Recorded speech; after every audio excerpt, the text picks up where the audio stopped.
Chapter 7009 Dragon Mech Appreciation Fixed. The Battle of Screed Tanner 6F had most definitely reached its later stages. It may even be almost over. So long as the human forces managed to destroy the remaining organized alien fleet and completely demolish the fixed defenses over at the lightly fortified moon, nothing could stop the Larkinsons and their allies from plundering the intact alien stockpiles. There were many advantages to achieving a decisive victory in this star system. Many Larkinsons looked forward to enriching the clan even further. The native aliens clearly stashed a lot of stolen plunder on this moon. Once the premier fleet recovered it all, the Larkinsons had no obligations to return any of the treasures to their proper owners. After all, if the original owners lacked the strength or willingness to fight to take it all back, then they were not worth this consideration. This was another instance where the power of the fist trumped over the power of law and the power of reason. What mattered to the Larkinson clan was that it possessed a proper legal basis to claim the goods that the aliens originally stole. No matter how murky the background may be, most ordinary folk did not want to get involved in anything dangerous. More importantly to the people living in the Caesarion upper zone and beyond, a decisive defeat of the aliens stationed in this key location would make them all a bit safer. Every Larkinson was still motivated to fight for the common good. Being able to fight these battles may be a burden to some mech pilots, but not to the mech pilots. The more enemy warships and bases they shattered, the more experience they accrued, which had very real effects. Many humans derived great satisfaction from seeing the native alien aggressors taken down a notch. It would be even better if they could take complete control over Karnak base. This was why the Saint Commander and many others paid close attention to the Viscounts sent ahead of the main forces. The Infeft Dracoloids attracted a lot of attention no matter where they traveled. These machines originally did not warrant so much attention. Their performance in the past was decent but not exceptional. That changed as soon as they got Infeft into Viscounts. The performance of the Infeft mechs had been nothing less than astonishing. The Larkinsons as well as others who had been paying attention became even more optimistic about their performance.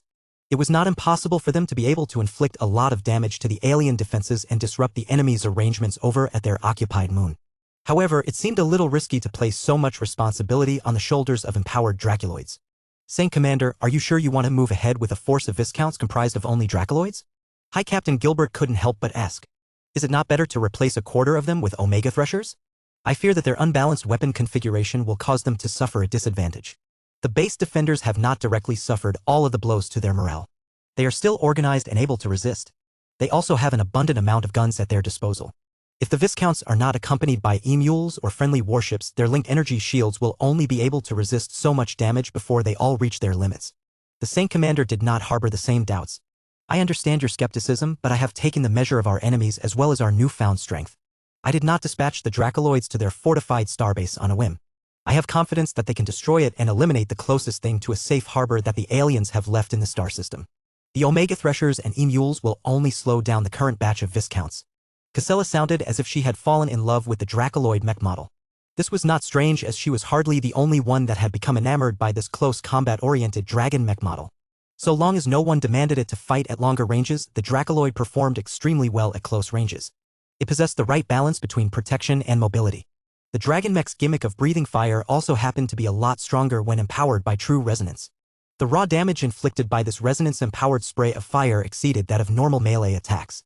This made the fire-breathing attacks much better suited for quickly taking down Azure energy shields as well as more material targets. The only limitation was that the Dracoloids only had a limited reserve of propellant, but they could get more out of it by biting and ingesting transphasic materials. So far, the Dracoloids had little need to do so because the alien warships were not powerful enough to warrant such measures. However, the Saint Commander already anticipated that the Dragon Mechs needed a bit of extra power, so she had already commanded them to devour moderate quantities of hull plating earlier. Their special stomachs digested the pieces of transphasic alloys and efficiently separated the phase water from the remaining materials. Anything flammable went into one pocket while the rest got ejected from the Dragon Mechs through a strategically located rear port. If necessary, the Dracoloids could keep eating more transphasic alloys in order to extract more phase water, but time was of the essence. The Dracoloids only needed a slight amount of phase water in order to amplify the power of their breath attacks. The question was whether this was enough to quickly take down the most powerful orbital space station. As the Dracoloids continued to close in on their primary target, the alien orbital defenses had finally begun to greet them with a myriad of attacks. The Dracoloids separated from each other and began to engage in their own individual evasive maneuvers. Through the command field spread by the accompanying Victrix, every mech pilot felt as if Casella Ingvar was standing right behind them and controlling their piloting in person. The Larkinson mech pilots felt extremely honored that they had been chosen to become her temporary vessels, though they would have preferred to maintain control over their mechs.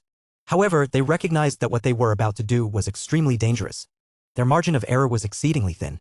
Only the superhuman skills and judgment of an ace pilot could enable them to tackle the next challenge without suffering excessive casualties. Under normal circumstances, it was impossible for just 57 first-class multipurpose mechs to challenge an orbital starbase of this caliber. Yet the Dracoloids dared to do so. Given what the soldiers stationed at the fortified space station had witnessed up ahead, they had become extremely wary of the mechs blessed by the power of a human false god. We have detected the launch of elite phase fighters. The native aliens are scrambling them as fast as physically possible. We estimate that the space station still houses over 300 small craft.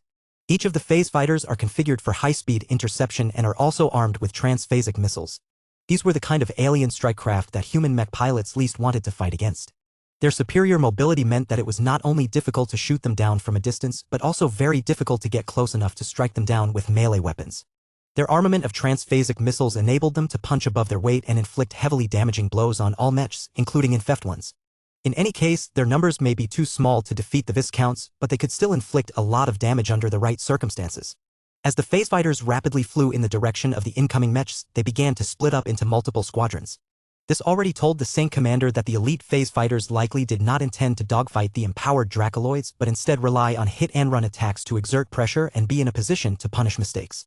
As long as these phase fighters could keep this up, they could become a serious problem. This was why the Dracoloids opened fire at them even though there was still a bit of distance between the two groups. The Dracoloids were all armed with 4 compact Gauss guns and 2 plasma guns. Their quantity, size, and firepower left much to be desired, but that did not mean they were useless. First-class multipurpose mechs were designed to be useful at every range. Even if the Dracoloid model was heavily slanted towards closer ranges, did not mean it was incompetent in ranged combat. Under the tight control of the Sync commander, over 100 resonance-empowered plasma bolts rapidly crossed the distance and struck the Azure energy shields of the enemy interceptor craft. Immediately afterwards, the Dracoloids launched a larger salvo of resonance-empowered Gauss projectiles at the same enemy phase fighter. The combination of attacks proved too much to the enemy craft. The fastest and most skilled among them had engaged in last-second evasive maneuvers, but their efforts proved to be in vain as the Sync commander successfully read their future movements. The Dracoloids proceeded to repeat the earlier routine, this time producing a much more dramatic result. In just a short amount of time, over 50 phase fighters succumbed to the precise and highly coordinated attacks from a first-class multipurpose mech that wasn't even supposed to excel in ranged combat. The Dracoloids did not rest on their laurels. They immediately reoriented their guns and began to exhaust the defenses of the next batch of alien phase fighters. No matter how the alien pilots tried to dodge or evade the incoming attacks, their efforts were no different from child's play in front of an experienced and knowledgeable ace commander. For all of their training, their combat experience was very low. The alien pilots possessed far too much rigidity in their actions and lacked the fluency and improvisation of true veterans. All of this meant that as long as the ace commander cracked the code of their training, Casella Ingvar pretty much figured out the evasion patterns of other enemies. By the time the alien phase fighters had been reduced to half, the remaining 150 or so phase fighters quickly lost all of their courage. It was one thing to charge straight at a bunch of uppity standard mechs. It was another thing to charge straight into mechs that tapped into the power of gods in order to become stronger. In the face of certain death, the well-trained phase fighter pilots had turned around and abandoned the mission entirely. Disappointing. I hoped that they lasted longer. After driving away the mechanical equivalent of pigeons, the Dracoloids had a clear path to the final boss.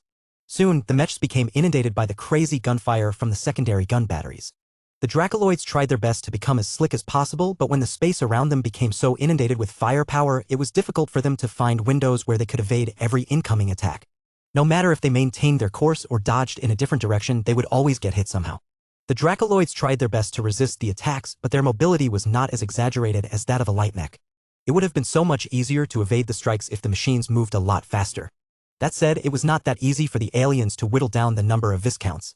Although the gun batteries mounted on the alien starbase tried their best to shoot down at least a handful of the Dracoloids, their attacks were not powerful and consistent enough. The Dracoloids relied heavily on their linked energy shields to weather the storm, so much so that they were pushing them to their limits. The energy shields got struck so hard that it was on the verge of collapse, but they had lasted long enough to deliver the Viscounts to the vicinity of the enemy starbase. The Dracoloids managed to get close enough without losing any of their number. The dragon mechs collided against the solid Azure energy shield before savaging it with a pair of claws. That was not all. The animalistic machines also opened their maws and spewed a concentrated blast of extremely hot fire. The resonance-empowered and phase-water-catalyzed flame breath unleashed by the dragon mechs savaged the titanic energy shield that protected the alien starbase from harm. Combined with the overlapping effects of 57 resonance-empowered space suppressors, the massive Azure energy shield lost its integrity at an astounding rate. Chapter 7010 14 Large Saboteurs.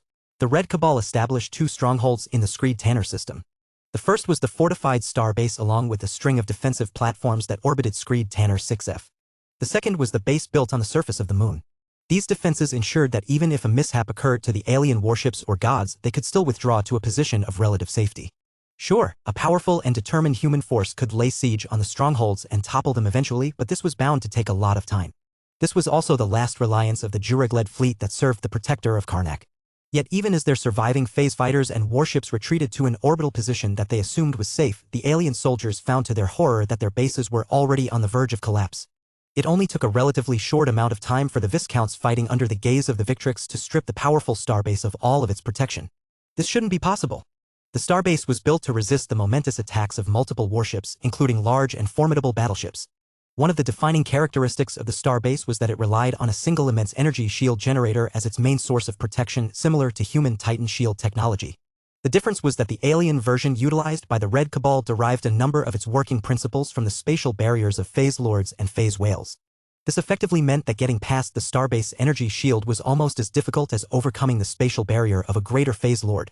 How could the humans possibly breach this immensely powerful barrier by relying on just 57 mechs? It turned out the answer was simple. The massive energy shield had never been rated to defend against 57 first-class mid-tier expert mechs. When the infect Dracoloids struck with all of their fury on a single point, the huge but ponderous energy shield generator struggled to resist the reality-distorting attacks. A torrent of resonance-empowered Gauss rounds, plasma bolts, and claws strikes already started to cause a weak point in this section of the energy shield. When the Dracoloids subsequently released and ignited all of the phase water-infused propellant that was left in their internal tanks, they overwhelmed the energy shield with so much unnaturally hot and spatially disrupting flames that a temporary gap had formed. It was as if a fire had taken a bite out of the massive energy sphere. The star-based energy shield generator urgently worked to close this gap as soon as possible. The alien engineers responsible for overseeing its operation understood how dire the situation had become. They switched off all of the safeties and overloaded numerous systems, causing the energy shield generator to quickly close the gap and restore its total coverage. Yet this brief delay proved crucial. 14 Dracoloids managed to slip through the narrow gap during this short interval of time. More Dracoloids attempted to go through as well, but the gap was too small to allow too many mechs to squeeze through. By the time the other dragon mechs wanted to get through, the energy shield had already restored full coverage. Fortunately for the Larkinsons, this was already enough. The Dracoloids that remained stuck outside had ceased their attacks and directed all of their spare energies towards defense and evasion. As for the 14 machines that managed to get inside quickly enough, nothing stood in their way as they split up and began to assail the secondary and tertiary gun batteries that covered the side of the starbase. The native aliens never envisioned that the humans would be able to slip past their all-powerful energy shield at this junction. The aliens also assumed that the starbase would enjoy the protection of phase fighters and other defenses. These assumptions no longer applied this time as the Viscounts had already shredded the defending phase fighters while enduring the attacks of starbase and the surrounding platforms. Now that a bunch of Dracoloids reached the surface of the starbase exterior, they immediately began to savage any gun battery within their reach. The Dracoloids entered into a frenzy. They employed a savage combination of ranged attacks and claws strikes to quickly disable as many turrets as possible. It took too much effort to destroy the gun batteries entirely, but they did not need to go that far just to make the gun emplacements inoperable. The Dracoloids worked slowly at first, but as the Saint Commander who controlled the Viscounts became more familiar with the designs of the base turrets, she quickly directed the Dragon Mechs to disable the critical surface components that fulfilled essential functions. So long as these parts got trashed, the rest of the turret assembly turned into useless lumps of metal. It would take an entire alien crew to come out and replace the broken parts. This could only be done after the battle had ended. Casella Ingvar did not intend to give the native aliens a chance to do so. She wanted to do nothing less than to destroy this critical alien asset. As the Dracoloids efficiently cleared out all of the gun turrets on the side of the starbase, the remaining 43 Dragon Mechs that lingered outside of the large energy shield immediately experienced a lot of relief. While the starbase still retained its turrets on the other side, there was no way they could angle their guns in their direction. The job of the 14 Dracoloids was not over, though. Instead of wasting more time on disabling gun batteries that posed no immediate threat, the machines simultaneously began to breach into the base by clawing their way into the hangar bay, cargo loading docks, and other weak points. Once inside, they continued to burrow through the compartments. It was not particularly difficult for the Dracoloids to burrow deeper into the starbase. Although the starbase walls were actually thicker and more solid than the bulkheads of alien battleships, they still could not withstand the claws and other attacks of the Viscounts. Soon enough, the Dracoloids managed to disable numerous functional parts and systems ranging from life support to fire control systems. Even if the starbase was designed and built with a lot of redundancy in mind, the damage caused by the 14 Dracoloids was considerable. The intruding machines did not engage in mindless destruction, though. They bypassed many vital subsystems in order to dig their way straight to the center of the starbase. The native alien soldiers stationed in the large orbital fortification did everything they could to stop that from happening. They employed measures ranging from hastily barricading the walls with spare materials to detonating torpedoes when a mech got close enough. A few of these desperation measures could have worked if not for one important fact.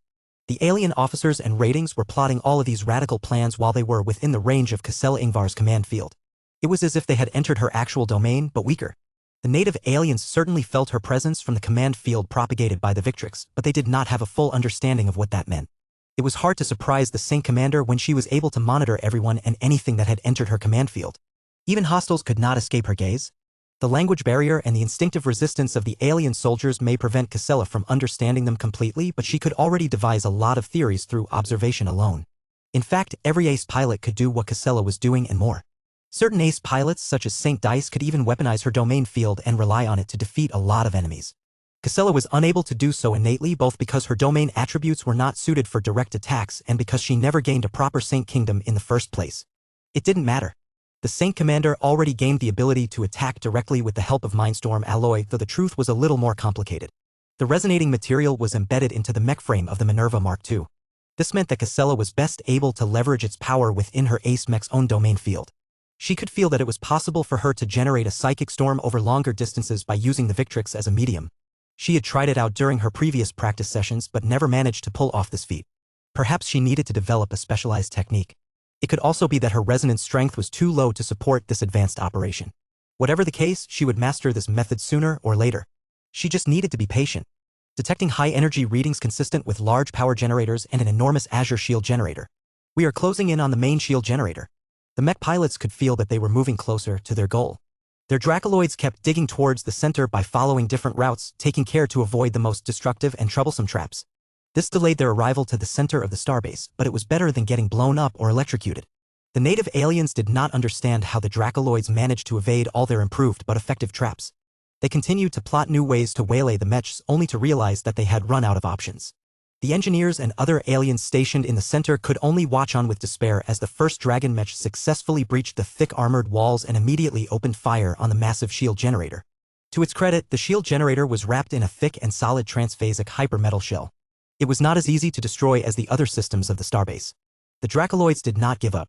Seeing that their primary target was being so difficult, the dragon mechs flew over the heads of the helpless alien engineers and attacked the shield energy generator with their claws and teeth. This finally caused the main shield generator to destabilize and eventually collapse. The starbase is open. The remaining Dracoloids that previously had no choice but to linger outside of the massive energy shield could now join their 14 brethren. The new arrivals immediately got to work by wiping out entire compartments and ripping apart the remaining gun batteries that still remained functional after all of this effort. The orbital starbase was finished. Not a lot of time has passed between the arrival of the Viscounts and their remarkably quick feat of creating a breach in the defenses of the opposing mech. The survivors of the first battle all felt as if they had been cursed. How come they suffered so many setbacks in a row? The demise of the orbital starbase meant that it was almost impossible for the native aliens to maintain control over Screed Tanner 6F and its orbit. If the native aliens did not evacuate in time, then the humans would swoop in and conquer everything.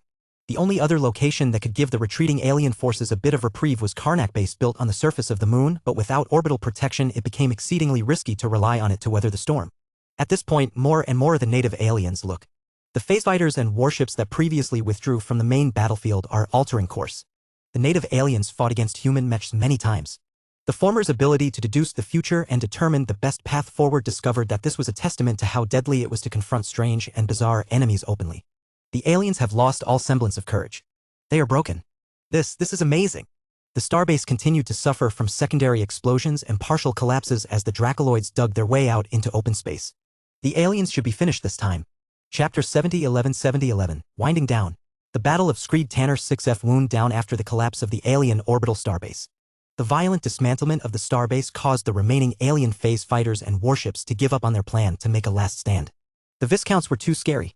While they were clearly not as outrageous as ace mechs, they still outclassed practically every other conventional combat unit on the battlefield. What was worse was that their native gods had been rendered impotent by the presence of a superdimensional ace mech. The protector of Karnak and the Endless Stomach had given up on winning the battle. They had gone from trying to kill the first Sword Mark III to keeping it preoccupied long enough to prevent the powerful machine from interfering with the evacuation. Once enough aliens managed to get out, the surviving Greater Phase Lords intended to follow suit. The aliens stationed on the ruined starbase all boarded their escape pods and other vehicles. The cargo vessels that were previously docked at the starbase or parked in orbit hastily picked up aliens looking to flee before moving away from the human forces. More ships that had landed inside Karnak base briefly took in personnel before lifting off and making their way out of the star system. Not all aliens chose to flee. There were still far too many aliens that stubbornly kept fighting out of faith, conviction, or honor. The protector of Karnak had not yet abandoned this star system. How could his worshippers possibly do any worse? The Juregs among the crew were especially devoted to their native god. Sure, the Juregs always worshipped the phase whales over any other phase lord, but the former was too rare. The Juregs did not prohibit the worship of phase lords of their own kind. In fact, they encouraged it as it was quite hard for them to come into contact with an actual phase whale most of the time. Dollar and percent at. Dollar and %. Dollar and. The native aliens kept shouting at the Viscounts, the fleeing alien starships, and the scary superdimensional mech that prevented their native god from coming to the rescue. Their ire was inconsequential. The Saint Commander had no interest in finding translations for their speech. She had even less interest in communicating with these sore losers. The 57 Viscounts spread out in order to disable the remaining orbital defenses. They also shot at any evacuating alien ships. It didn't matter if most of them consisted of civilian transport vessels. Their cargo holds likely contained a lot of high-value goods such as phase water and strategic materials. There was no way the Larkinsons were willing to let the native aliens abscond with their most valuable loot.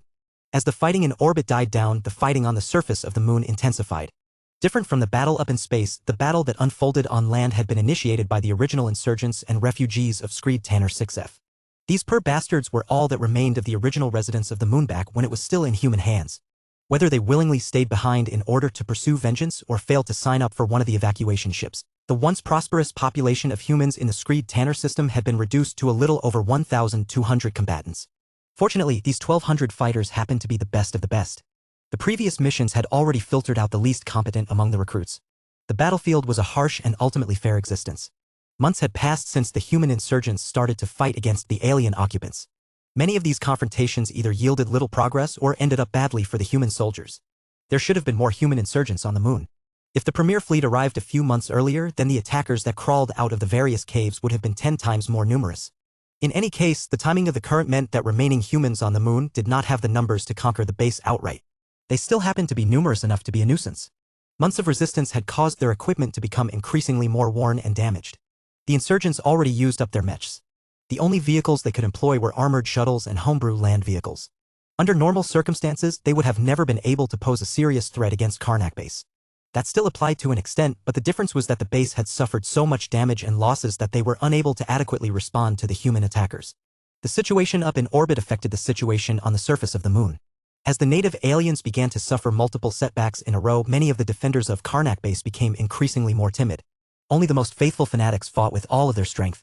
The ones who possessed a little more sanity already started to plan out their exit strategies in case their side completely lost control in orbit.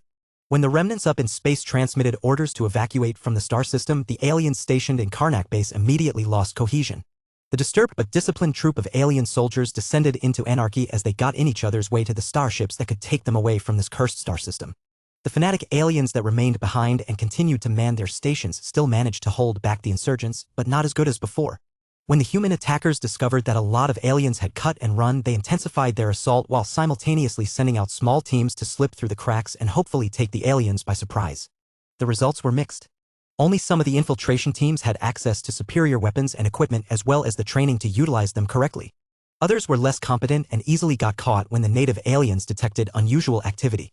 The disparity in tech was too big.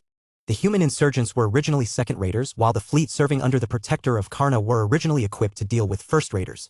The humans had to be inventive and make sure they weren't in a position to get exposed and dealt with in an efficient manner. It was actually incredibly brave of them to launch an all-out attack on the damaged alien base under the circumstances. Their interference also prevented the native aliens from loading up their ships with too much strategic materials as well as other valuables. Ha! Look at the aliens run. Our time has finally come. Let us help the Larkinsons secure this base. It is the least we can do to repay the favors we owe to their clan. As the insurgents kept pressing the die-hard loyalists, both sides suffered substantial losses. By the time the vanguard dispatched by the Premier Fleet and the Blue Jay Fleet eliminated the remaining opposition up in orbit, they quickly dispatched support in order to prevent more insurgents from getting killed. The humans on the surface finally cheered when a few hundred first-class multipurpose mechs descended from orbit and began to focus their firepower on the remaining intact defense facilities. Cheers continued to erupt from the human insurgents. As the Dracoloids, Omega Threshers, and E-Mules of the Larkinson clan began to spread out and secure all of the quadrants of the sprawling base, the human insurgents tried their best to be of assistance. They pointed out the locations of special materials and evolution materials. They also directed the mechs towards key defensive nodes. The Premier Fleet managed to topple the alien base much faster than anticipated due to the indefensible assistance provided by these guides. As the fighting on the surface of Screed Tanner 6F gradually died down, two metallic cats quietly emerged from a large pool of liquids that was located on the north side of the alien base. This was not a regular pool of water. It was enormous and located in a broad and deep underground habitat. What made this pool even more special was that the aliens had mixed a huge quantity of phase water in it. Testing showed that 25%. It went without saying that it made the body of water a lot more dangerous. If not for the aliens taking precautions, the massive pool of water would have generated so many spatial disruptions that everyone would have suffered if they kept all of this intact. As it was, the pool may be stable, but it was not particularly enticing.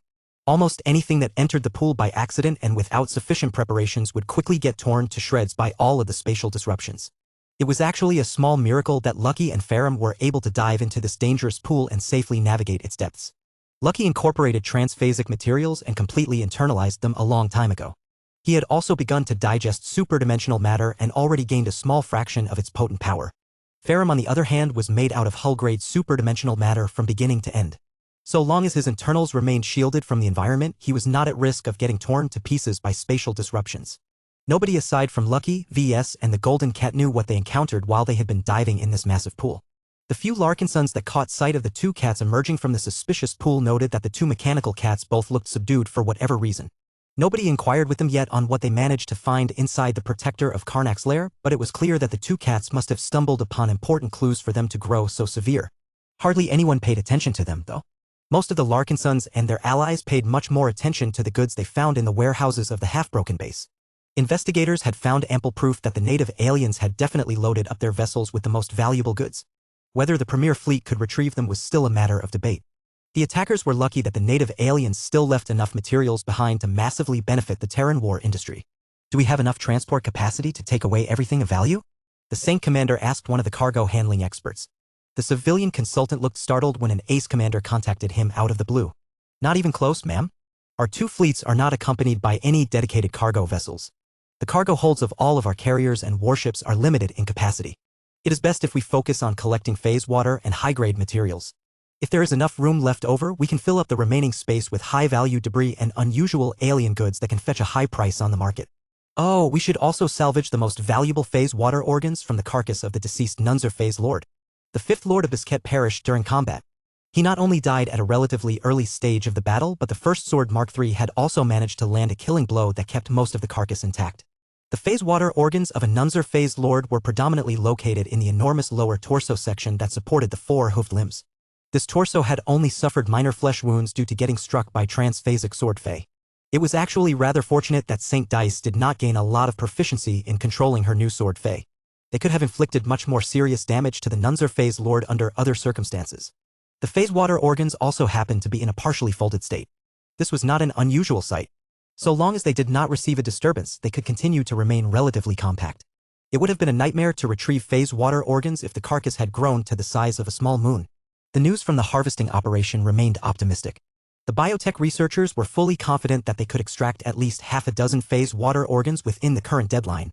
Chapter 7012 Two Extinction Level Threats. The Battle of Screed Tanner 6F ended in a great success for the Larkinson clan. Saint Commander Cassella Ingvar initially did not ask for much from the Premier Fleet and the Blue Jay Fleet. She only sought to bloody the alien raiding fleets. She also wanted to destroy as much of the plundered goods they had stockpiled on the surface of the occupied moon. If they had any spare firepower left, then she would have tried to cripple the enemy's infrastructure in the star system. Neither Cassella nor the others expected to win a fight against so many enemies outright. The Larkinsons and the Blue Jay Fleet had done more than temporarily drive away the alien phase fighters and warships. They had destroyed a lot of alien assets and frightened away every lesser phase lord. This spooked the enemy so much that they had lost their willingness to fight. Their hasty departure caused them to leave a lot of valuables behind. In fact, the Larkinsons managed to intercept a fair amount of alien transport vessels. Many of their cargo holds had been stuffed with valuable goods and materials. If not for their alien origins, the Larkinsons would have felt tempted to take control over them and use them to haul all of the additional loot back to human space. Other forces had done this before, but they always regretted it. The native aliens were clever enough to embed tracking devices and software on their own vessels. It took an extremely thorough examination of every system to root out these kinds of vulnerabilities. The tortuous Scream went through a similar examination. It took months for computer experts and Orvan tech specialists to comb through every piece of hardware and software of the enormous warship. The computer engineers had never been quite certain whether they managed to root out every possible vulnerability. There was just too much programming and hardware to comb through. This was also one of the reasons why the tortuous Scream maintained two separate computer systems. Only by isolating the human computer system from the original alien computer system could the crew mitigate the hidden dangers of the latter. In any case, the lack of transport capacity bothered the Larkinsons a lot. Since Casella and the others did not expect for their strong performance to drive the aliens away from the star system, the Premier Fleet did not accommodate a lot of civilian cargo vessels. The Saint Commander regretted the decision to set off without putting more effort into adding civilian starships to the Premier Fleet. Just a handful of cargo haulers would have been enough to carry phase water organs, phase water, high-grade exotics and hypers, valuable alien machines, and so much more. Perhaps they could still arrange all of this extra shipping if they made a request to the Terran Alliance and the Red Association to divert a few of them to the Screed Tanner system. Both Casella and VS agreed that this was a very bad decision. The longer they stayed in the Screed Tanner system, the greater the chance that the Red Cabal would dispatch a punitive fleet. Once this inevitable force arrived, it would become much harder to withdraw to safety. When the Larkinsons consulted the Blue Jay fleet, they discovered to their surprise that the Red 3 already had a handle on this follow-up threat.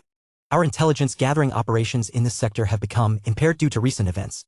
Jovi Armelon spoke with difficulty during a virtual meeting. The good news is that the Red Association still has a moderate understanding of the enemy fleet movements in the Alakan Middle Zone. There are numerous enemy fleets in the general area that can move to the Screed Tanner system in a matter of days, but they are unlikely to set off right away. We have just defeated multiple fleets that are protected by both lesser and greater phase lords. Any enemy force that is smaller than this will only be asking to get trounced. That made a lot of sense. Our intelligence concurs with that of the RA. Commodore Zonrad Rees said with a similar pinched expression on his face.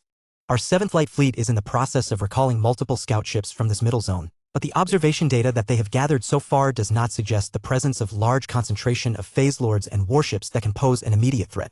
Both VS and Casella turned towards Formation Master Andrea Voss. The Farser responded with a smile. Our diviners have been busy all day. They have spent much of their energy on predictions related to the successive changes to the galactic landscape. Do not be concerned. Upon my reminder, they have made sure to perform a few divinations centered around this star system. They foresee little else but relative calm in the next 72 hours. Their reading of the future becomes much more inconsistent after that. Our interpretation is that there is a possibility that the Red Cabal have become so alarmed that they have chosen a fast and forceful response. Casella Ingvar narrowed her eyes in thought as she looked across the virtual table. The diviners have merely foreseen a possible future, correct? Yes. What I have just mentioned can be treated as the worst-case scenario. Andrea Voss responded. Our diviners are much more certain that a sizable enemy fleet will arrive within 7 days. The Red Cabal cannot ignore what has happened in the Screed Tanner system. The aliens must reassert control over this part of the Alakan Middle Zone and ensure the offensive against the Caesar Ion Upper Zone can be maintained. Are you sure about that? VS asked. What do you mean, sir? A lot of interesting news has come out in the past half-day. VS said with a smirk.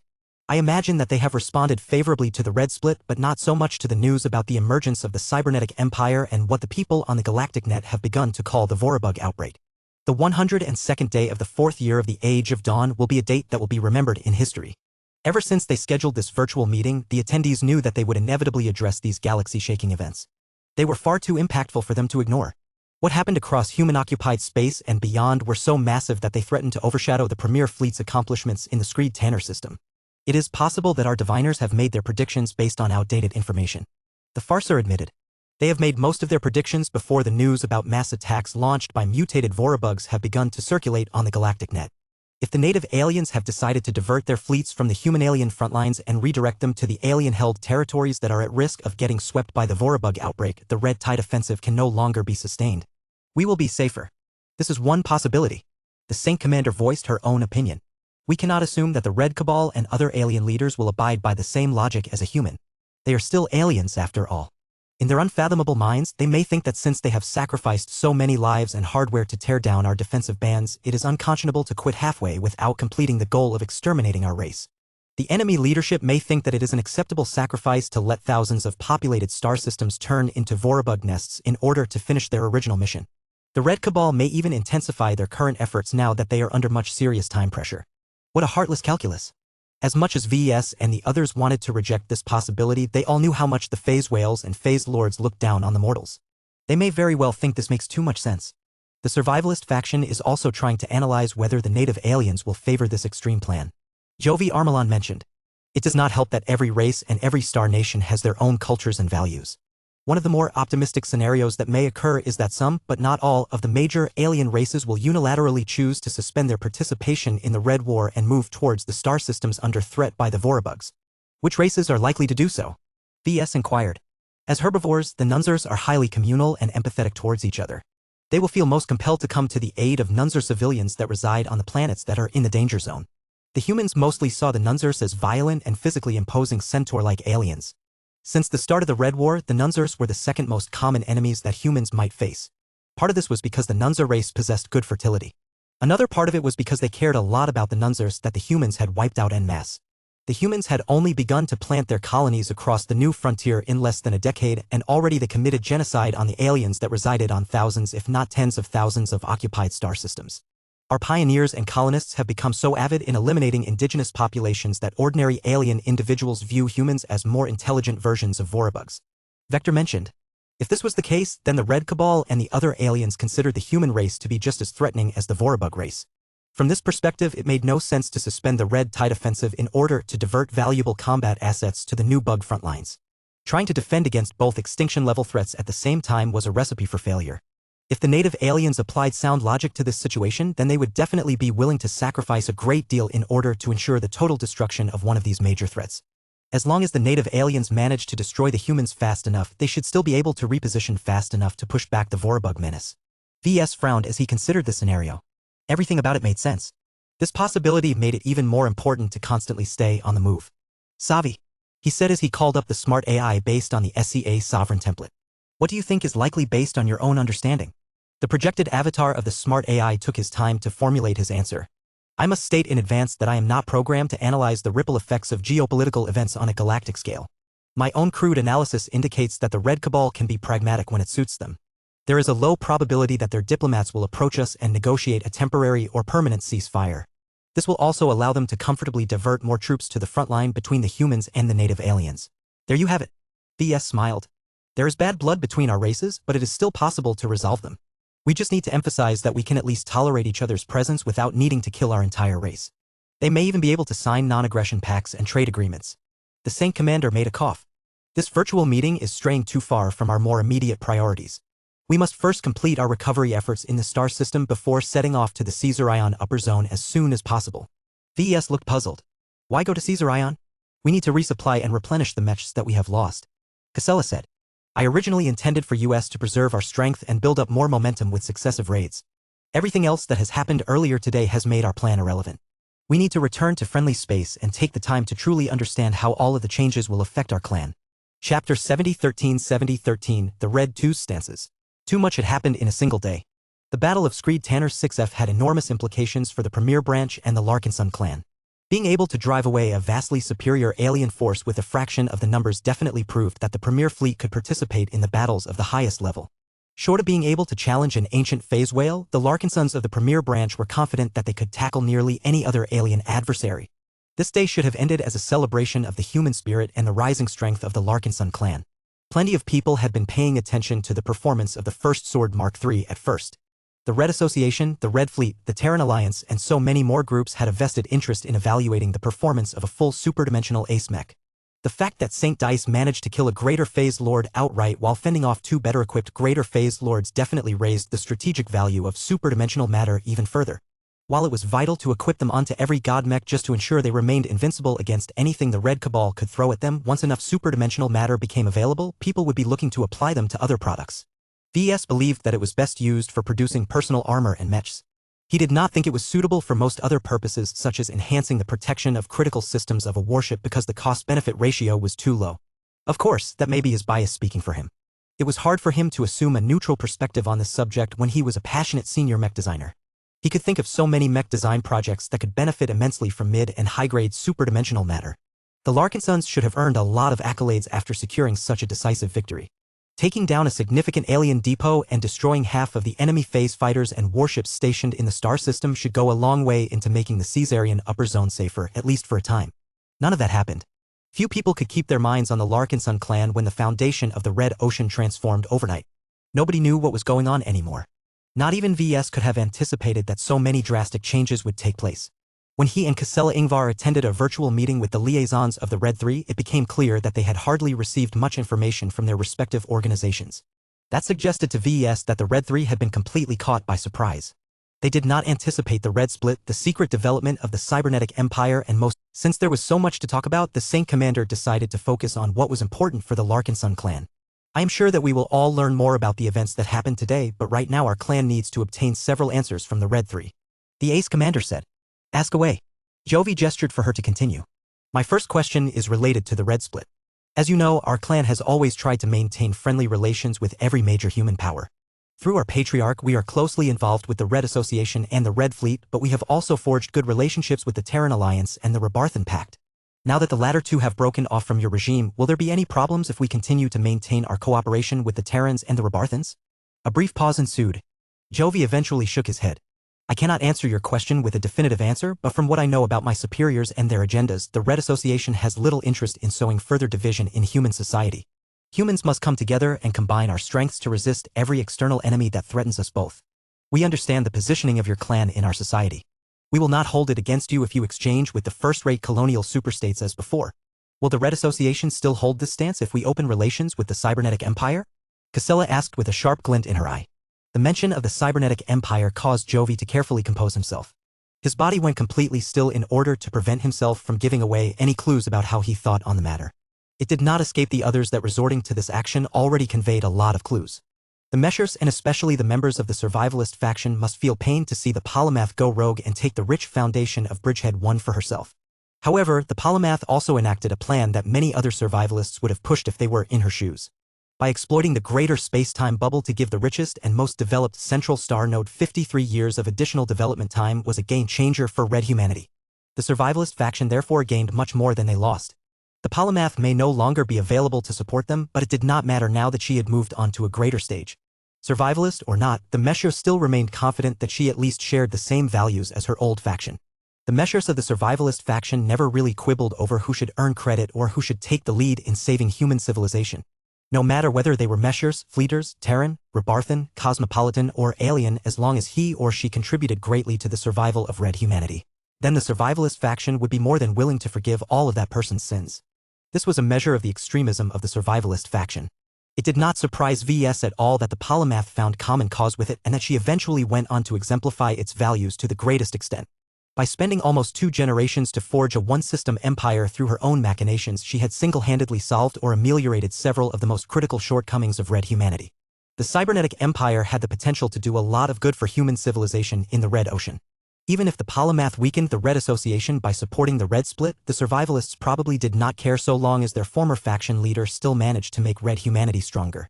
This was good news to VS and the Larkinsons, as it meant that the Red Association was unlikely to kick up a fuss. VS turned to Commodore Zonrad Rees. The Red Fleet may act in lockstep with the Red Association at times, but it was still a separate superorganization. The Fleeters pursued their own goals and upheld their own ideals, so it became important to figure out their stances towards the latest events. The disguised form of Sigrand maintained a neutral expression. The Red Fleet still needs time to gather all of the facts and monitor the actions of the Terran Alliance, the Rebarthan Pact, and the Cybernetic Empire. Our highest priority has always been the protection of the human race. We guard them against their worst enemies, which unfortunately includes themselves. VS frowned in puzzlement. Can you be more specific? What does that actually mean? It means that we are primarily concerned with the use and abuse of warships by the human race. The Commodore elaborated. The Common Fleet Alliance has always upheld the principle that warships will do more harm than good if they are under the control of humans who are not qualified to wield their immense power. The Red Fleet still maintains the same principle, but we have become more proactive in recognizing groups and individuals that can be trusted with limited control over warships through the Warship Quota Program and the Auxiliary Fleet Program. The former granted an opportunity for people who made great contributions to field individual first-class warships. The latter gave second-rate and third-rate states a chance to build their own warships and organize them into auxiliary fleets that operated under the supervision of an RF officer. Both programs would have been unthinkable during the age of mechs. It was only due to the Red War that the fleeters had been forced to relax their normally tough and unyielding stance. The introduction of the two aforementioned programs greatly improved the RF's reputation, but their half-hearted measures to give the space peasants limited access to warships was evidently not enough for the first-rate states. Now that the Terran Alliance and the Rebarthan Alliance clawed back their right to field their own warships, they would definitely take advantage of this right that the fleeters had denied them for over 4 centuries. Naturally, that did not sit well with the Red Fleet. The Terrans and the Rebarthans most definitely learned their lesson from the dark days of the Age of Conquest, yet if the Commodore's words were any indication, the fleeters clearly did not think they had earned enough forgiveness. While VS directed his attention towards the shifting relationships between the Red Fleet and the insurrectionists, the Saint Commander paid more attention towards the RF's continued insistence on restricting the use of warships. Will there be any changes to the warship quota program and the auxiliary fleet program? Casella asked. The CFA officer firmly shook his head. I cannot give you any definite answers, but I can share with you my impression that we will not seek drastic changes to our existing stances and policies. We regret that the Terrans and the Rebarthans have decided to defy our well-intentioned rules, and we encourage those who have nothing to do with the insurrection to continue to abide by our rules. In other words, the Red Fleet preferred that the groups that did not participate in the Red split to avoid messing around with warships. Perhaps many people believed that with the Terrans and the Rebarthans breaking away from the Red too, it became a lot more acceptable to own and field your own warships. The fleeters vehemently disagreed with this attitude. We do not have the capital or infrastructure to field too many first-class warships, the Saint Commander said. Besides, our clan has always been strongly associated with mechs. We are unlikely to pivot to warships. Our excellence in designing and piloting mechs is our greatest advantage. We have no existing warship tradition to rely upon. There is no compelling reason to adopt warships on a large scale. Commodore Rees responded with an approving smile. We appreciate your stance. We hope that the Larkinson clan continues to hold on to it. We are not trying to restrict the use of warships solely to keep them for ourselves. We believe that when humans no longer hold armed vessels in awe and can acquire them with much greater ease, they will no longer respect their immense destructive capacity and become more willing to direct their firepower to our vulnerable human populations. The Terrans and the Rebarthans are already in danger of repeating the mistakes that our race has made during the end of the Age of Conquest. What a pessimistic view. However, the fleeters may be right in their prediction. Power had a corrupting influence. Anyone who acquired warships would want to see them being put in active service, and that was where the danger began. VS did not necessarily disagree that Red humanity was still not ready to field powerful warships on their own terms. However, it was impossible to convince the infamously stubborn and humorless fleeters into changing their minds on their core stance. Restricting the use of warships was the RF's raison d'etre. Trying to undermine it was nothing less than undermining the existence of the superorganization. The fleeters would never forgive such a violation. Chapter 70-14 Diplomatic Uncertainty.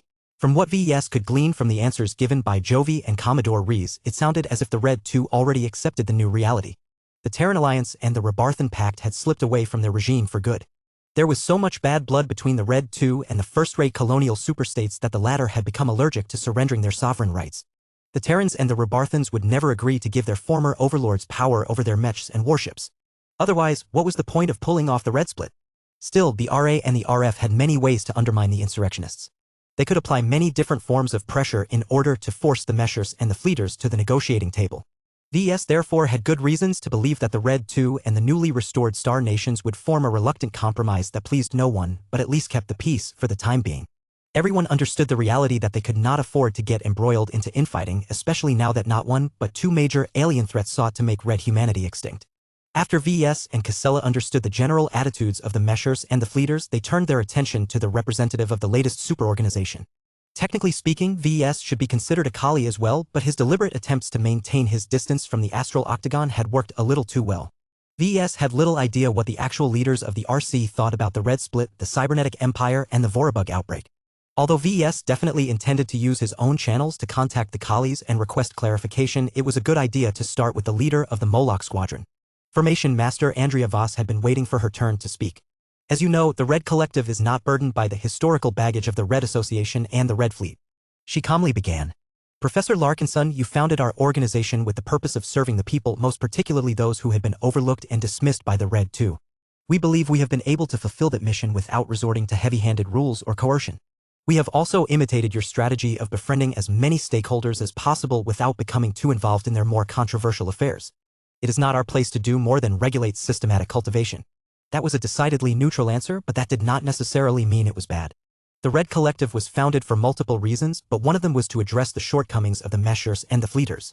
Back during the end of the Age of Conquest, the MTA and the CFA had reached a position of unprecedented power. Whether they intended to or not, they amassed an enormous amount of military might. All of the human star empires and star nations at the time had become unprecedentedly weak and vulnerable. What was supposed to happen was that the MTA and the CFA helped these star nations rebuild by providing stability and protection against threats from human rivals and alien invaders. Once a few generations had passed, the situation in the Milky Way should have stabilized to the point the MTA and the CFA could safely wind down their excessive military forces and allow the human star nations to handle their own defense. That did not happen. Unlike the Five Scrolls Compact that at least chose to rule from the shadows, the MTA and the CFA took advantage of their unstoppable might and outright became the hegemons of human civilization. The Big Two cemented their power and imposed their rule on all humans no matter whether they were Terrans or ordinary third-raters. Were they right to do so? That was a debate that could never be resolved. Most people of the later generations had little interest in exploring ancient history. They had a much greater interest in clarifying the role of the Red Three in contemporary times. While the Red Association and the Red Fleet clearly wanted to maintain as much of the status quo as possible, the Red Collective was the only superorganization that sincerely wanted to work with the space peasants rather than make all of the decisions on their behalf. Of course, much of it had to do with the governance model that VES deliberately proposed for the Red Collective. Every human stakeholder held seats in the lower or upper council. The necessity of attracting as many votes as possible to build up support for specific initiatives made it necessary for most proposals to cater to the interests of as many populations as possible. In other words, as long as the Red Collective did not start to cheat and violate its own rules, it could never degenerate into a power-hungry and self-serving cabal like its older siblings. Is there anything that you can actually do to lower tension and prevent the new situations from getting out of hand? VS asked the Farser. I am not fully informed of all of the stances and measures that the RC has taken, but I can tell you that fueling the animosity between the first-rate colonial superstates and the Red Two is the last thing we want to do. The liaison from the RC bluntly responded. We have already offered our mediation services to the stakeholders in question. We are in a unique position to act as middlemen and neutral arbiters. We have no inherent stake in their private causes and we cannot be biased towards either side. So far, all of the relevant parties have indicated their willingness to let us moderate their disputes. That was good news. Their willingness to put their trust in the Red Collective to mediate their disagreements showed that they did not want the situation to escalate. However, it may also indicate a desire to pull everyone into a quagmire that they could not get out of anytime soon.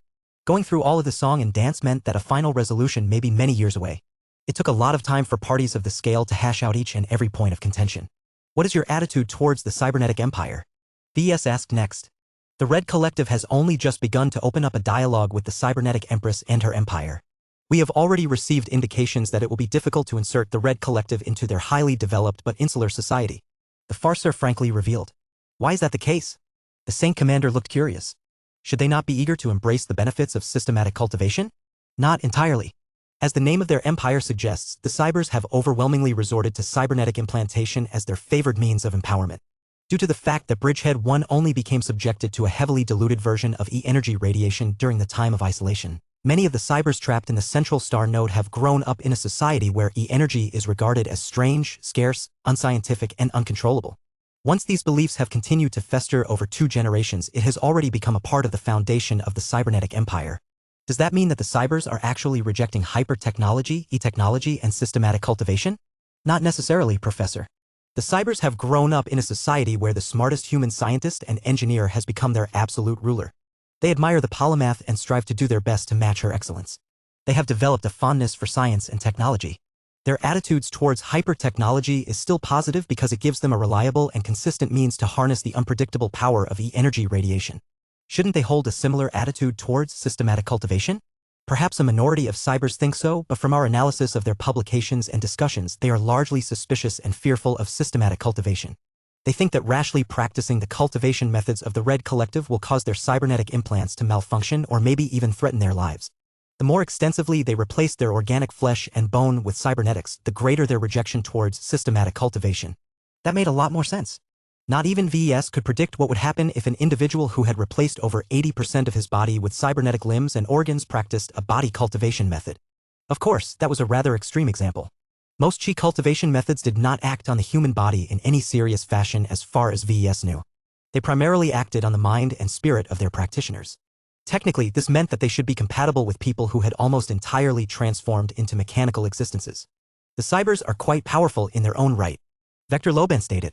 They are the only humans in the red ocean that have embraced the route of literal mechanical ascension. Well-performing cybernetic implants are expensive and limited in production, but do not underestimate them. The polymath, along with much of their R&D sector, has dedicated multiple decades into improving and refining them. They have also conducted many theoretical studies on how to better leverage the possibilities of hyper-technology once the time of isolation has come to an end. At this time, most cybers are more interested in upgrading their existing cybernetics with more powerful and feature-rich hyper-versions. What could be more important to the cybers than becoming stronger and more capable? A population of humans that had devoted much of their interests in cybernetics and augmentation had little interest in the affairs of people that lacked their passions. Perhaps there were still plenty of cybers that wanted to save red humanity or travel outside Bridgehead 1, but VES was afraid that they were the minority. Under the reign of the polymath, Bridgehead 1 had transformed into the closest thing to a utopia in the red ocean. The cybers probably considered themselves to be far superior to the other humans who mostly kept their bodies organic. The differences between the two groups had grown so much that they may even struggle to consider each other a part of the same species. VES leaned forward. So does that mean that the cybernetic empire will not join the Red Collective? I truly cannot say, sir. That will depend on the outcome of the high-level negotiations between the cybernetic empire and the Red Collective. The Farsa said. If you wish to hear my personal interpretation, then I believe that the cybers will likely be content to cooperate to a shallow degree. There are shared interests that make it difficult for the newcomers to reject the RC, but that is still a long distance away from total acceptance and integration. There were many clues that hinted that the cybernetic empire would not be as enthusiastic about welcoming the Red Collective as the other major powers. This had many implications. VES was not sure whether to regard this as a positive or negative development. On the one hand, the cybers could act as a check against the collies. If anything went wrong with chi cultivators one day, the cybers who rejected systematic cultivation would be in an excellent position to intervene and solve the crisis.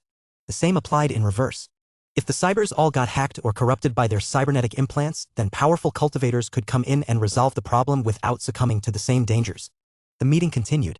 The Larkinsons and the liaisons continued to talk about the cybernetic empire, but they spoke very little of substance. They had too little information to go on. The cybernetic empire was still an enigma that was clouded by fog. It was better to wait for a few weeks before making any important decisions centered around the new human power, as they would all have much more information at their disposal. Chapter 7015 The Unexpected Bug Menace. The Larkinsons and the liaisons all remained silent as they watched the latest live feeds of the ongoing bug invasions. The Vorabug swarms seemed endless. They approached from the dark of space and set off towards any planet filled with life and civilization before engaging in indiscriminate slaughter and feeding. The voracious bugs were completely fearless and relentless. They charged straight at third-class mechs and first-class multipurpose mechs alike. It did not matter if they had no chance of survival. So long as their sacrifice kept the mechs busy and depleted their ammunition and energy reserves, it was undoubtedly worth it for millions if not billions of them to give up their lives. None of the Vorabugs visible in the live feeds appeared to be too big and sophisticated. All VES and the other viewers could see were different versions of cannon fodder. What stood out was that the race had drastically evolved since the time they were known to the humans and intelligent aliens as pests and nuisances. In the past, the Vorabugs definitely possessed the potential to devour entire starships and depopulate entire planets. However, the Vorabugs were so consistent as a race that they did not mutate at all despite their rapid reproduction rates. The race was so strict towards deviations that they could immediately detect a Vorabug who only possessed a single mutation and make sure that insect never had a chance to pass down his deviant genes. It was a strange characteristic for a race and was clearly artificial in nature. Whatever the case, many native aliens of the Red Ocean thanked the Unknown Maker for imposing this limitation on the Vorabugs. As long as they understood everything about the Vorabugs, it was fairly easy to develop and implement countermeasures that could limit their infestation. From developing special detectors that were specifically designed to detect the biosignals unique to the Vorabugs to inventing an energy field that could make juvenile and adult Vorabugs feel so unwell that they would do anything to stay away. A lot of tech came into existence that pretty much turned this major threat into an ordinary nuisance.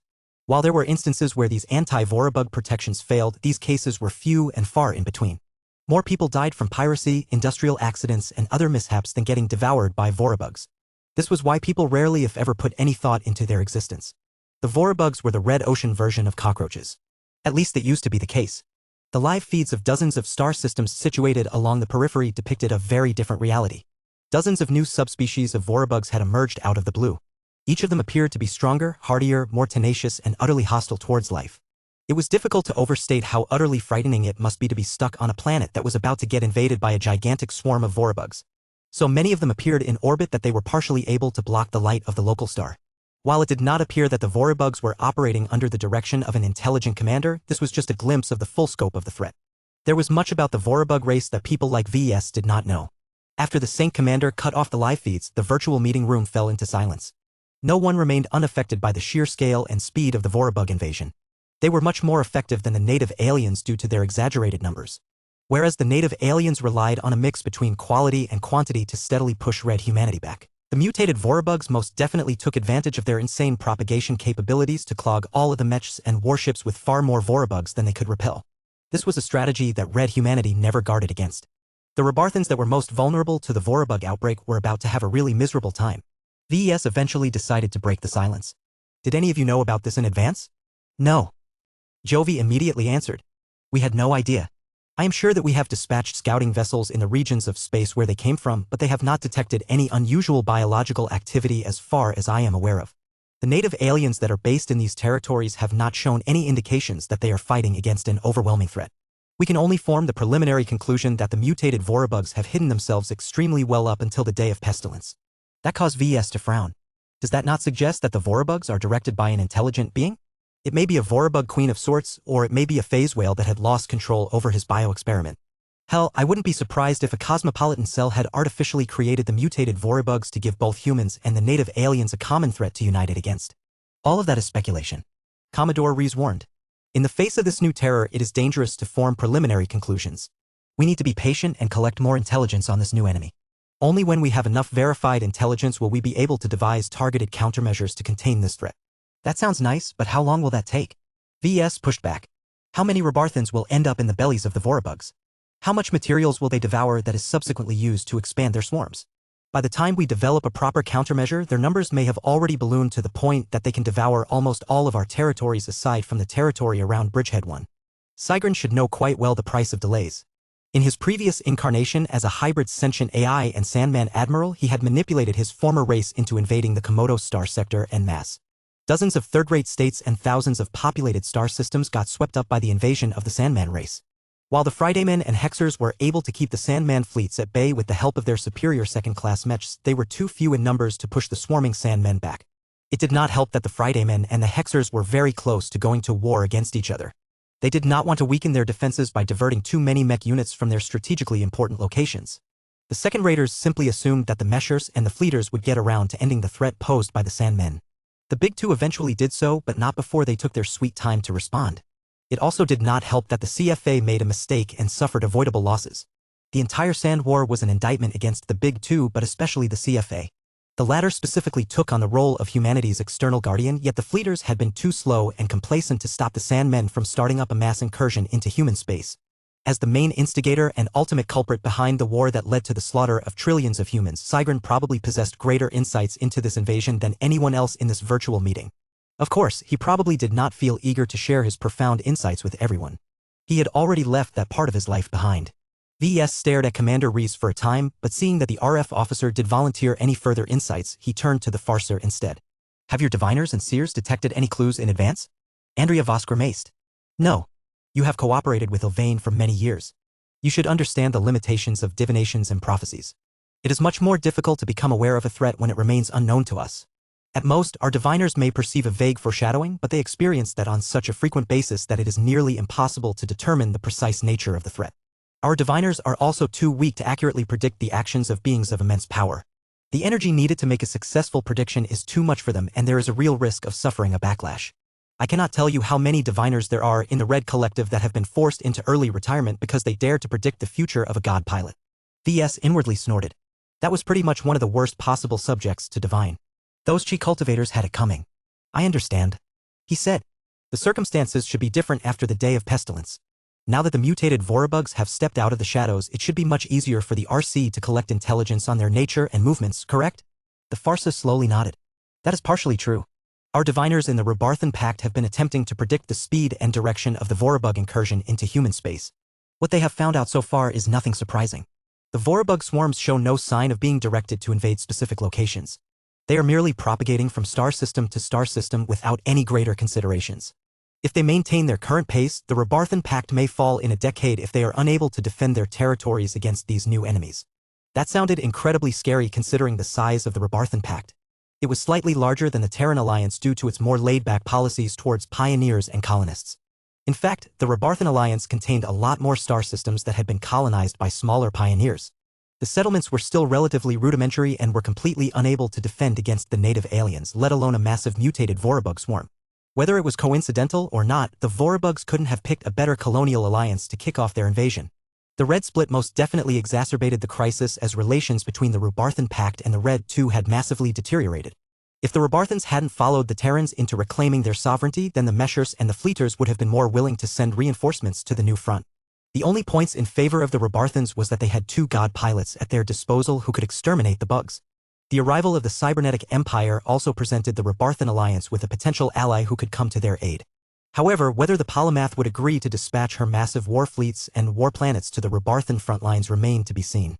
She possessed an enormous amount of leverage over the desperate Rebarthans, and everyone knew it. The Star Designer was definitely smart enough to exploit this advantage to the fullest. VS also developed an interest in the Vorabugs. He craved novelty, and the Vorabugs represented a very different kind of enemy from the ones he and his Larkin sons fought in the past. The native aliens were already old news as far as he was concerned. The Premier Fleet no longer needed so much help from him as it was already well-equipped enough to completely trounce the numerically superior defenders of the Screed Tanner system. This was when the Premier Fleet only fielded RA first-class multipurpose mechs as stopgap solutions. Once VES designed a bunch of living first-class multipurpose mechs for the first-class Larkin sons, his work here should be done as far as he was concerned. Perhaps it was time for him to leave the Terran Alliance and move to the Rebarthan Pact in order to study the bug menace and develop targeted countermeasures against the mutated pests. It would be a good reason for him to depart the Premier Fleet and get rid of the bad taste of his early retirement from his Patriarch position. His departure would also give the Saint Commander or whoever succeeded him a better stage to lead and shape the Larkinson clan according to his or her own will. Chapter 7016 The Greater Threat. After the meeting concluded, the Larkinsons learned a lot about the changes that had swept across the Red Ocean. It was a pity that they did not obtain nearly enough answers to their questions to make informed decisions. Too much had changed in a short amount of time. The Larkinson clan needed time in order to figure out what happened and how to best take advantage of the changing galactic landscape.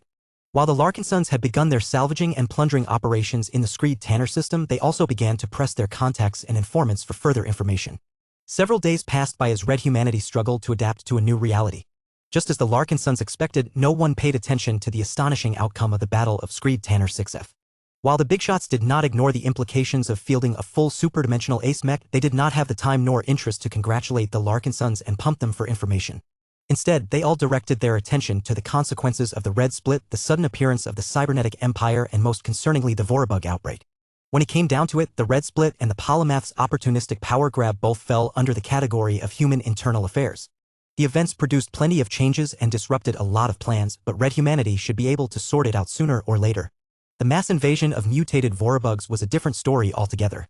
With every passing day, another dozen or so star systems reported the arrival of massed biological signatures that always equated to the invasion of Vorabugs.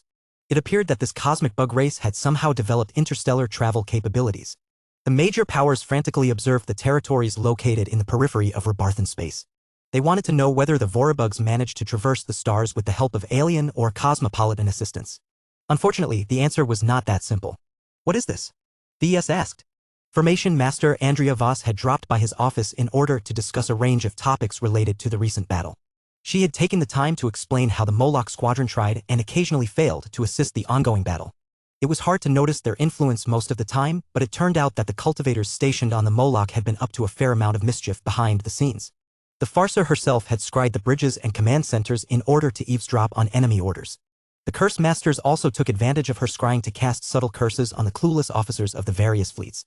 Why did they lose their courage so quickly? The professionalism of these alien career soldiers shouldn't have allowed them to give in to panic so easily.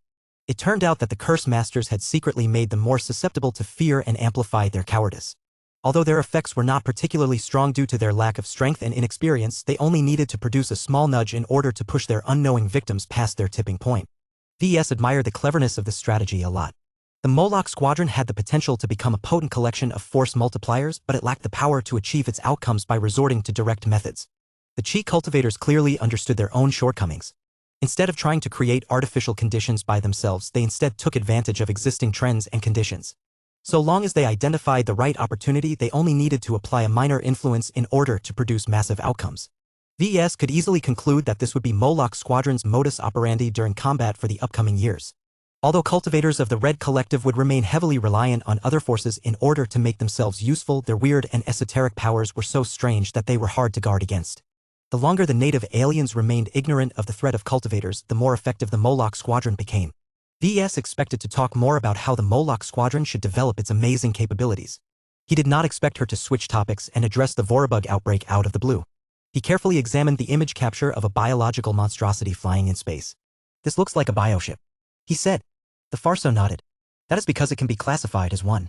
It is technically a mutated Vorabug that has grown large enough to rival capital ships. Aside from its scale, the new subspecies is not too remarkable.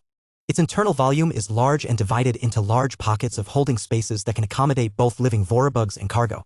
Aside from that, its mobility is also fairly respectable.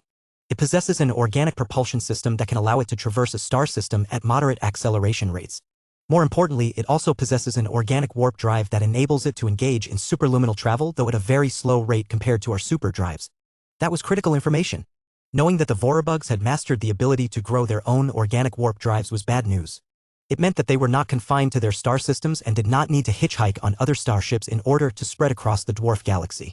The good news was that if this intelligence was correct, the Vorabugs had no way of traversing greater distances in a short amount of time. It appeared that the mutated Vorabugs based their organic warp drives on original alien warp drive tech. While these old alien warp drives were stable, reliable, simple, and fairly efficient, their speed left much to be desired. Their warp factors could only go up by so much, which meant that it would take months for these slowpoke organic Vorabug transport ships to reach critical human strongholds such as Yernstall and Bridgehead 1. The Rebarthan Pact should also gain a lot of reassurance from this news. The slower the propagation speed of the Vorabugs, the more time they had to reposition their forces and prepare more defenses. The Vorabugs should not be able to devour the Rebarthan Pact in a short amount of time. However, what they lacked in speed, they made up for it in numbers. The Farser switched the projection to display a map of human-occupied space. The large regions of space that corresponded to the Rebarthan Pact did not look good at the moment. Not only were the native aliens pressing on a broad front, the Vorabugs had suddenly appeared on a flank that had previously suffered few attacks. The Rebarthans hate to admit it, but they do not have the numbers to fend off both the native aliens and the Vorabugs at the same time. Andrea Voss explained the Red Collective's read on the situation. Their numbers are already not adequate enough to hold back the native alien invasion. Now that the Vorabugs are invading from a different direction, the Rebarthan defensive strategy has become completely invalid. VS grimly observed the map. He tried to visualize the pace and direction of the Vorabug advance, not just through human space, but also through alien space. He raised his fingers and traced the border regions where the native aliens had been making inroads into Rebarthan space. This frontier should not remain unaffected by the Vorabug outbreak. Many alien star systems in the vicinity are being devoured by the mutated Vorabugs as we speak. There is no way all of these alien attackers will continue to focus on killing humans when there is a huge amount of alien pests invading their rear. Their homes, their logistical support, and their supply lines are all under threat. If the native alien fleets dare to persist in their attacks on Rebarthan space, they will eventually get cut off by the Vorabugs. It makes no sense for them to continue their attack on red humanity. All of this sounded logical, but VS reminded himself that human logic did not necessarily equate to alien logic. The native aliens have not shown any indication of withdrawing from the Rebarthan front. VS. The Red Cabal is large and its hierarchy is extensive, so we expect that it may take weeks if not a month for the ancient phase whales to discuss the problem and form a consensus. You have to remember that long-lived aliens do not perceive time in the same manner as short-lived species as humans. To the phase whales, the Red War has lasted as short as a brief nap. The Vorabug outbreak is so new that the old whales may not have fully acknowledged the dire nature of this threat. Great. That is not the extent of the problem. The Farsa said with a deepening frown. There is a high probability that the Red Cabal decides to persist in their attack on human-occupied space. Even if they acknowledge that the mutated Vorabug menace poses an indiscriminate danger to everyone who resides in this dwarf galaxy, the native aliens are still overwhelmingly confident in their vastly greater territories, populations, and industrial capacity. The aliens still have not put their entire civilians on a full war footing. They have plenty of reserves available that can be converted into military use so long as they are willing to make sacrifices. VS looked perplexed. Are you saying the native aliens are so full of themselves that they think they can squash the Vorabug invasion by themselves? They don't think they need the help of humans to share the burdens. That is the most probable outcome according to many leaders in the Red Collective. The Farsa confirmed. That does not mean this outcome is set in stone, but if nothing changes, the native aliens will likely decide to borrow the power of the Vorabugs to collapse our civilization first before they turn their full attention towards the insect invasion. How brutal. A decision like this was exceedingly arrogant on the part of the native aliens. It was based on two assumptions. One, they really hated red humanity and did not want to give the extragalactic invaders any chance to make a comeback and turn the tide of the Red War. The Red Cabal most definitely learned about the arrival of the cybernetic empire. This drastically increased the threat posed by red humanity, especially if the other human powers had enough time to absorb and propagate the advanced technological innovations shared by the cybers. Combined with the massive amounts of war fleets and war planets raised by the cybernetic empire, red humanity had a very good chance of beating back the Red Tide offensive and retake the territories that it had lost. If the Red Cabal feared red humanity's growth potential, then it made abundant sense to borrow the power of the Vorabugs to squash red humanity. The Vorabugs would unintentionally serve as the hammer to the native alien anvil. The ancient phase whales no longer had any reason to fear the enormous technological progress and the massive military buildup of the cybernetic empire anymore. The Vorabugs possessed such vast numbers that they could entirely consume the strength of this unexpected human variable. The only price that the native aliens needed to pay was to allow lots of their own territories to get swept by the mutated Vorabug tide. This was an unacceptably high cost to pay for many aliens, especially those who called those vulnerable territories home, but it didn't matter to the high and mighty native gods.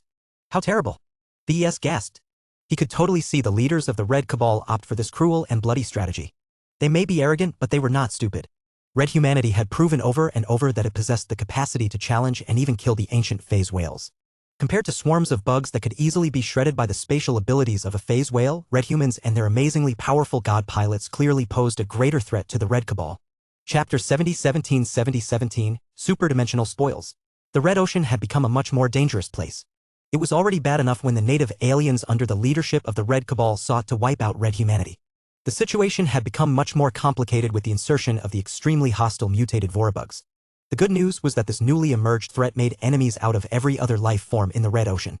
Even if people suspected that the Vorabugs were directed by an intelligent being, the insects had attacked so many alien star systems that it became clear that the insect menace could never live in peace with the current masters of the Red Ocean. There was no way the Vorabugs would be content with occupying a previously sleepy corner of the Red Ocean. The Vorabugs behaved unscrupulously. They invaded both human and alien star systems without making any attempt to hide their numbers or their ambition to devour the entire dwarf galaxy. They did not engage in anything but the simplest of strategies.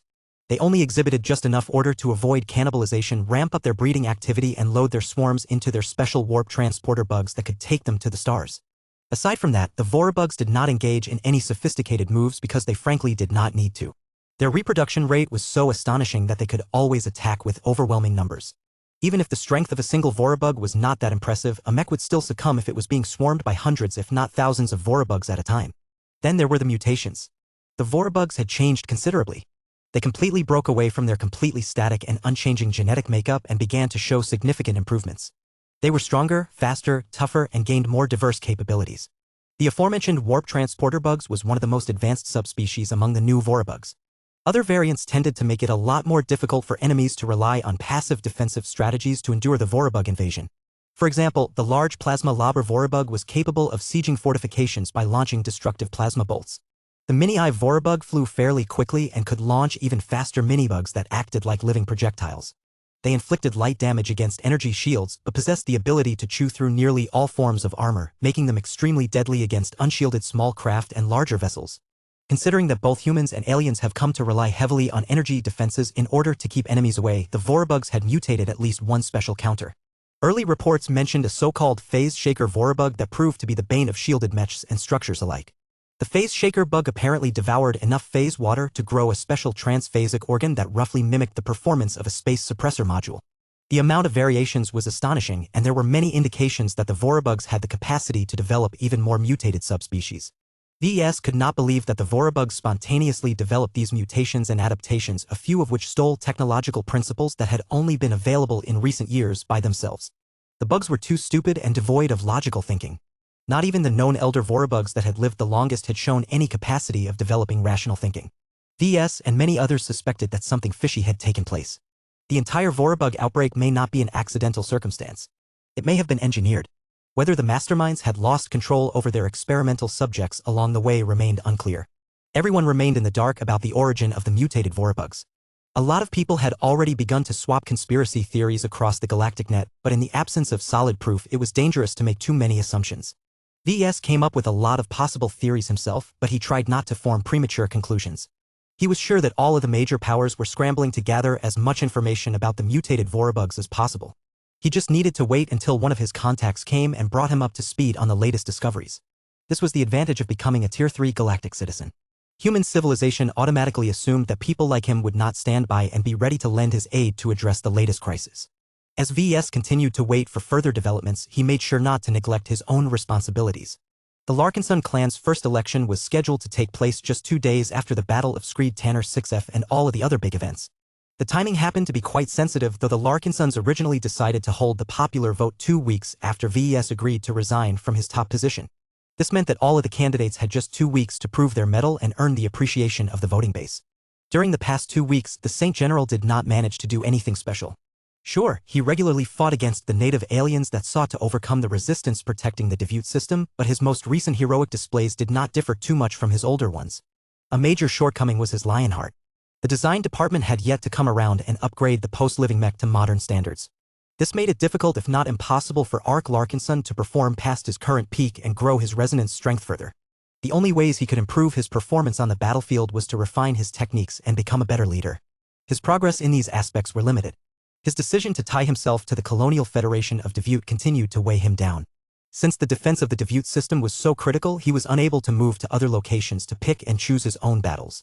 He could only stay put and wait for the native aliens to dispatch an attack force that had already made numerous preparations against known threats such as the Lionheart. In contrast, the Saint Commander had it much better. The Premier Fleet may consist of a large number of recent hires, but it was still a much more powerful mech force than the Larkinson clan had ever owned in the past. It also did not matter much if the Dracoloids, the Omega Threshers, and the E-Mules shared no resemblance to the familiar living mechs that made the Larkinson army so iconic. Their power and their relatively biased configurations evoked a lot of familiarity among the members of the Expeditionary Fleet. If the design department ever came around to designing the first proper first-class multi-purpose mechs for the Premier Fleet, many people expected them to share a close resemblance to the aforementioned RA mech models. Above all else, the Saint Commander proved that she could continue the fine Larkinson tradition of winning extremely lopsided battles. No one expected the Premier Fleet led by the Saint Commander and Saint Dice to trounce the defenders of the Screed Tanner system in such a decisive and heavy-handed manner. Even if the Larkinsons could not have routed the vastly more numerous alien defenders without the assistance of the Blue Jay Fleet, most clansmen overlooked the existence of the latter because they were much less remarkable. Their mechs and warships were all good in their own right, but the forces of the meshers and fleeters did not attempt to steal the limelight from beginning to end. They just did their jobs and allowed the Larkinsons to take center stage, thereby further highlighting the amazing capabilities of Casella's command field. The Battle of Screed Tanner 6F could have ended in a very different way. If Casella's command field was not strong enough, if the first-class multi-purpose mechs procured by the Premier Branch weren't strong or numerous enough, if the enemy fought harder and did not give up as quickly, and if the First Sword Mark III was not so damn good at fighting against several greater phase lords, the Premier Fleet could have suffered a humiliating defeat. That would have ended the Saint Commander's political ambitions. Fortunately for VS and the ardent supporters of Casella Ingvar, she had made a bet and won in the finest tradition of the Larkinson clan. She deserved to be rewarded for her initiative. The Battle of Screed Tanner 6F yielded extremely rich gains for the Larkinson clan, so much so that the Larkinsons had already made the risky and unconventional decision to make use of captured alien transport ships.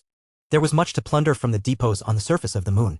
Mindful of their limited transportation capacity, the Larkinsons that descended from orbit had no choice but to be extremely picky about what sort of goods they chose to load into their cargo holds. There was even more treasure to be found in space. The massive debris field was mixed with a lot of broken hardware, but the search parties that took the time to sift through them could always find high-value parts and materials. The carcass of the fifth Lord of Biscuit alone was a treasure trove of valuables. The First Sword Mark III had not been kind to his Saint Piercer arm. It was a pity that the weapon had become too damaged to be used, not that it was easy for a mech to wield a polearm that was several times longer than a typical mech-grade polearm. The Fifth Lord's raiment was in slightly better condition, not that it mattered because the Larkinsons did not have any mech or phase lord that could wear this massive alien armor. So what will the clan do with all of this damaged equipment? VS asked Gloriana as she assisted with the salvaging and recovery process. We will first examine it for any secrets related to their origin and production methods. His wife answered. It has become known to us that the native aliens likely do not obtain their superdimensional matter through mining the blue dimension like us. They instead develop the means to produce this matter through artificial means. It is vitally important for us to examine the alien equipment thoroughly, though I do not expect us to be able to learn anything useful. The Meshers and the Fleeters have managed to obtain Saint Piercer arms in the past, yet they have yet to decipher anything significant as far as I know. Either they are keeping secrets or they are just as clueless as everyone else. It may be possible that the RA and the RF was playing dumb, but VS did not think that was a probable outcome. It was in their best interest to reveal that they had discovered a way to either produce raw superdimensional matter or figure out a sophisticated method that resulted in superior superdimensional alloys. This way, they could negotiate better terms with Swordmaster Kedis and the Larkinson clan about the distribution of materials mined from the blue dimensions. Is there any way for us to repair the broken St. Piercer? VS curiously asked. Gloriana shook her head. I have already observed the damage in person. St. Dice showed no mercy to the weapon. It needs to be remade entirely in order to restore its old functionality, but there is no demand for it. The only possible Larkinson that can use a St. Piercer that is scaled for a Phase Lord is you, or to be more precise, Sev. Nobody in the clan is eager to let your alter ego come out to play while armed with a weapon that is specifically designed to counter ace mechs. Ah, you're right. I just feel it is a shame to melt it all down. We cannot allow these spoils to go to waste. VS. The alien version of superdimensional alloy is not as good as the high-grade alloys that we have made, but the former is much more economical and widely available. We can fully convert several expert mechs or ace mechs into their superdimensional variants with the salvaged alien materials. Chapter 70 1870-18 Desperate Boy. The Larkinsons could earn a substantial bounty if they completely broke down the damaged St. Piercer and superdimensional raiment made out of almost the same kind of materials. The provisionally named alien-grade superdimensional alloy occupied a weird positioning in the human superdimensional tech system. It was stronger than human mid-grade alloy but weaker than human high-grade alloy. There were already people in the scientific community arguing that alien-grade superdimensional alloy should be classified as mid-grade or high-grade. There were arguments against and in favor of either position. Personally, VS favored the camp that argued that alien-grade superdimensional alloy should be classified as a mid-grade product. This was because its base materials consisted of relatively inferior superdimensional matter that was no different from hull-grade superdimensional matter. The only reason why alien-grade superdimensional alloy overperformed compared to human efforts was because the Red Cabal mastered a superior processing method. It galled a lot of humans that the aliens knew better how to leverage the power of superdimensional matter, but this should hopefully last for a short time. After all, humans always prided themselves on their superior R&D capabilities. The only reason why the phase whales possessed an advantage in this trending new field was because they had mastered it for a much longer period of time. Since God owns was a known phenomenon to the alien phase leaders, the Red Cabal must have been sitting on the existence of superdimensional matter for a long time. What did they do with this knowledge? They hid the existence of superdimensional matter and never unveiled it in the public. The phase whales and the phase lords would rather keep the existence of superdimensional matter hidden than risk any of it falling into mortal hands. After all, there was no weapon that was more effective at countering the amazingly strong defenses of phase leaders than superdimensional weapons.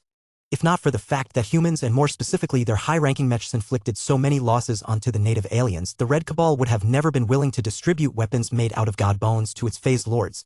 In any case, a lot of humans developed a strong interest in learning the secret to producing alien-grade superdimensional alloy. As long as they mastered this mystery production method, they could convert their hull-grade matter into alien-grade alloy, which amounted to a half-step upgrade. That was not the extent of the gains. If the same mysterious processing method also applied to other grades of raw matter, then that would make their alloy versions a lot more powerful as well.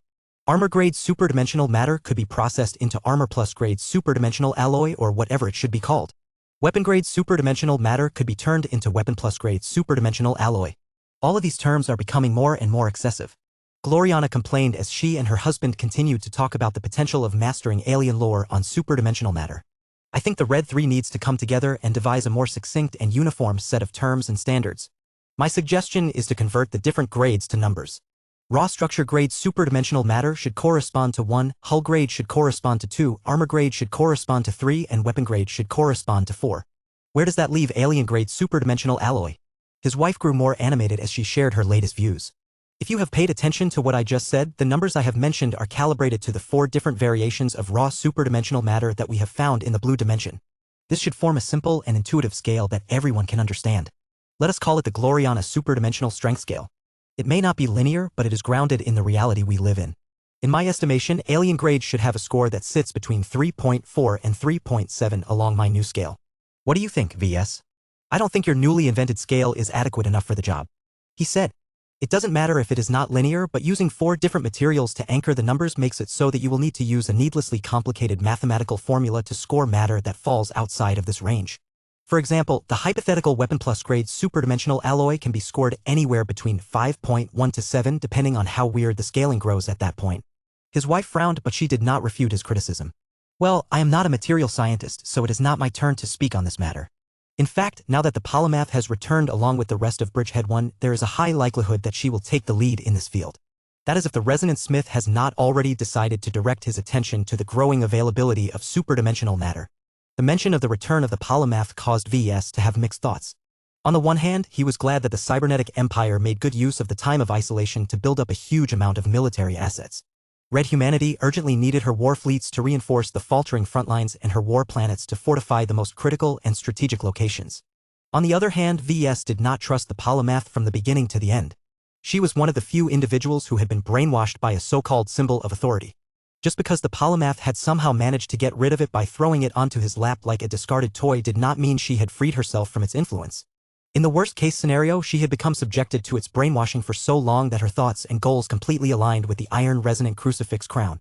If this was true, then there really was little point to her holding onto the crown. It was completely acceptable for her to pass it on to VES in the hopes that he would get brainwashed by it one way or another. This would eventually result in two brilliant mech designers transforming into the lackeys of the former Metal Scroll's symbol of authority. VS still was not sure whether the polymath had the scheme in mind. She certainly gave him a big problem when she passed the crown to him. He had to seek help from his mother in order to find a way to safely contain the iron-resonant crucifix crown. So far, VS did not spot anything wrong with Vulcan, but who knew whether that was true? Incidents like these caused VS to develop a lot of vigilance towards the polymath. He was in no hurry to get in touch with the cybernetic empire and potentially talk to the new empress directly. It was best for the Red 3 and the first-rate superstates to take the lead on diplomacy. The cybernetic empire already hinted at its ambition to become a major independent power. It may even aspire to become the latest hegemon to rule over red humanity, thereby fulfilling the polymath's deep desire to completely command human society from top to bottom. If that last one proved to be the case, then VS would try to oppose it whenever possible. VS did not necessarily believe that the polymath was a bad or incompetent ruler if it came down to it. He just did not trust her motivations. Who knew what ulterior motives she had in mind? Who do you think will win the election tomorrow?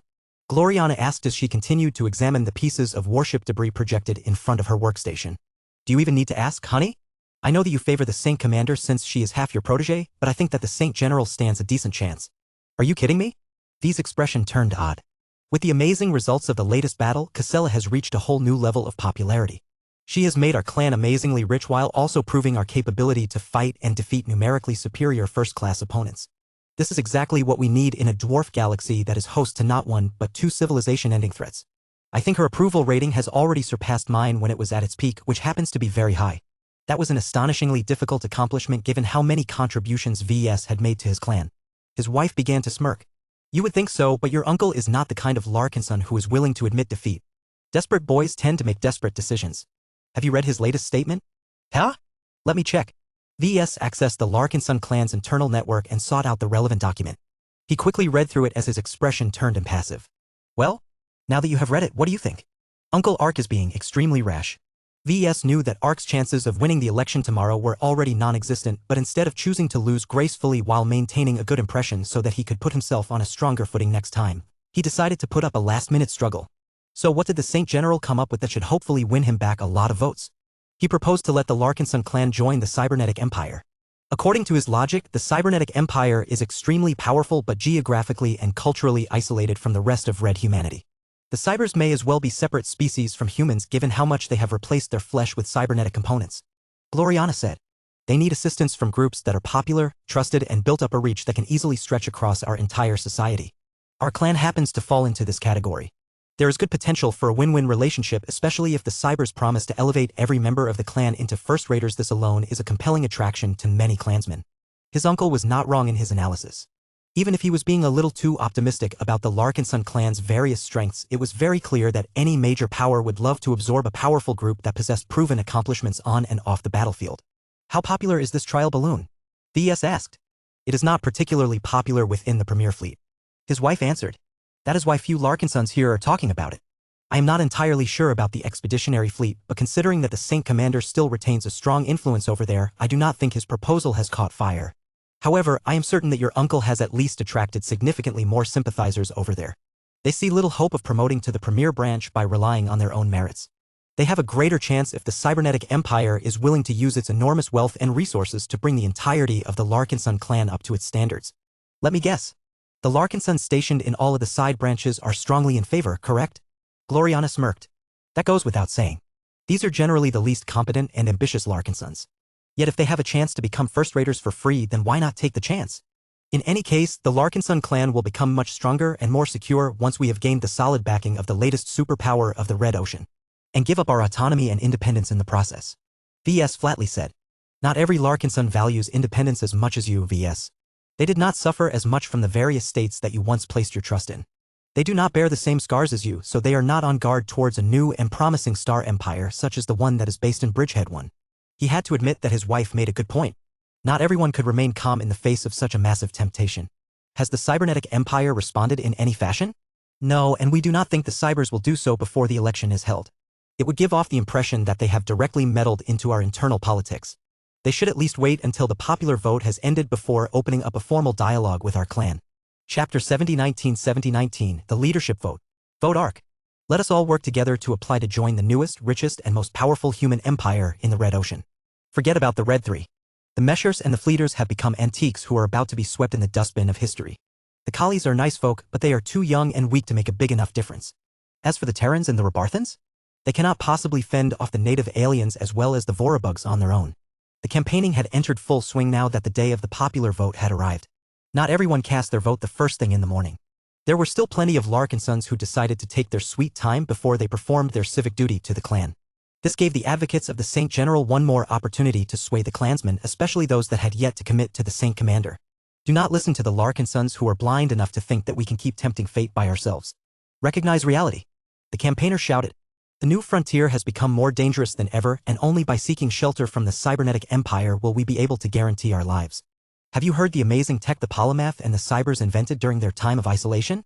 The man began to project a slideshow that showcased samples of the amazing tech that the cybernetic empire was rapidly becoming known for. Each example of high technology attracted the envy of the rest of red humanity. They have invented projectiles that can pierce through transphasic energy shields without the use of phase water.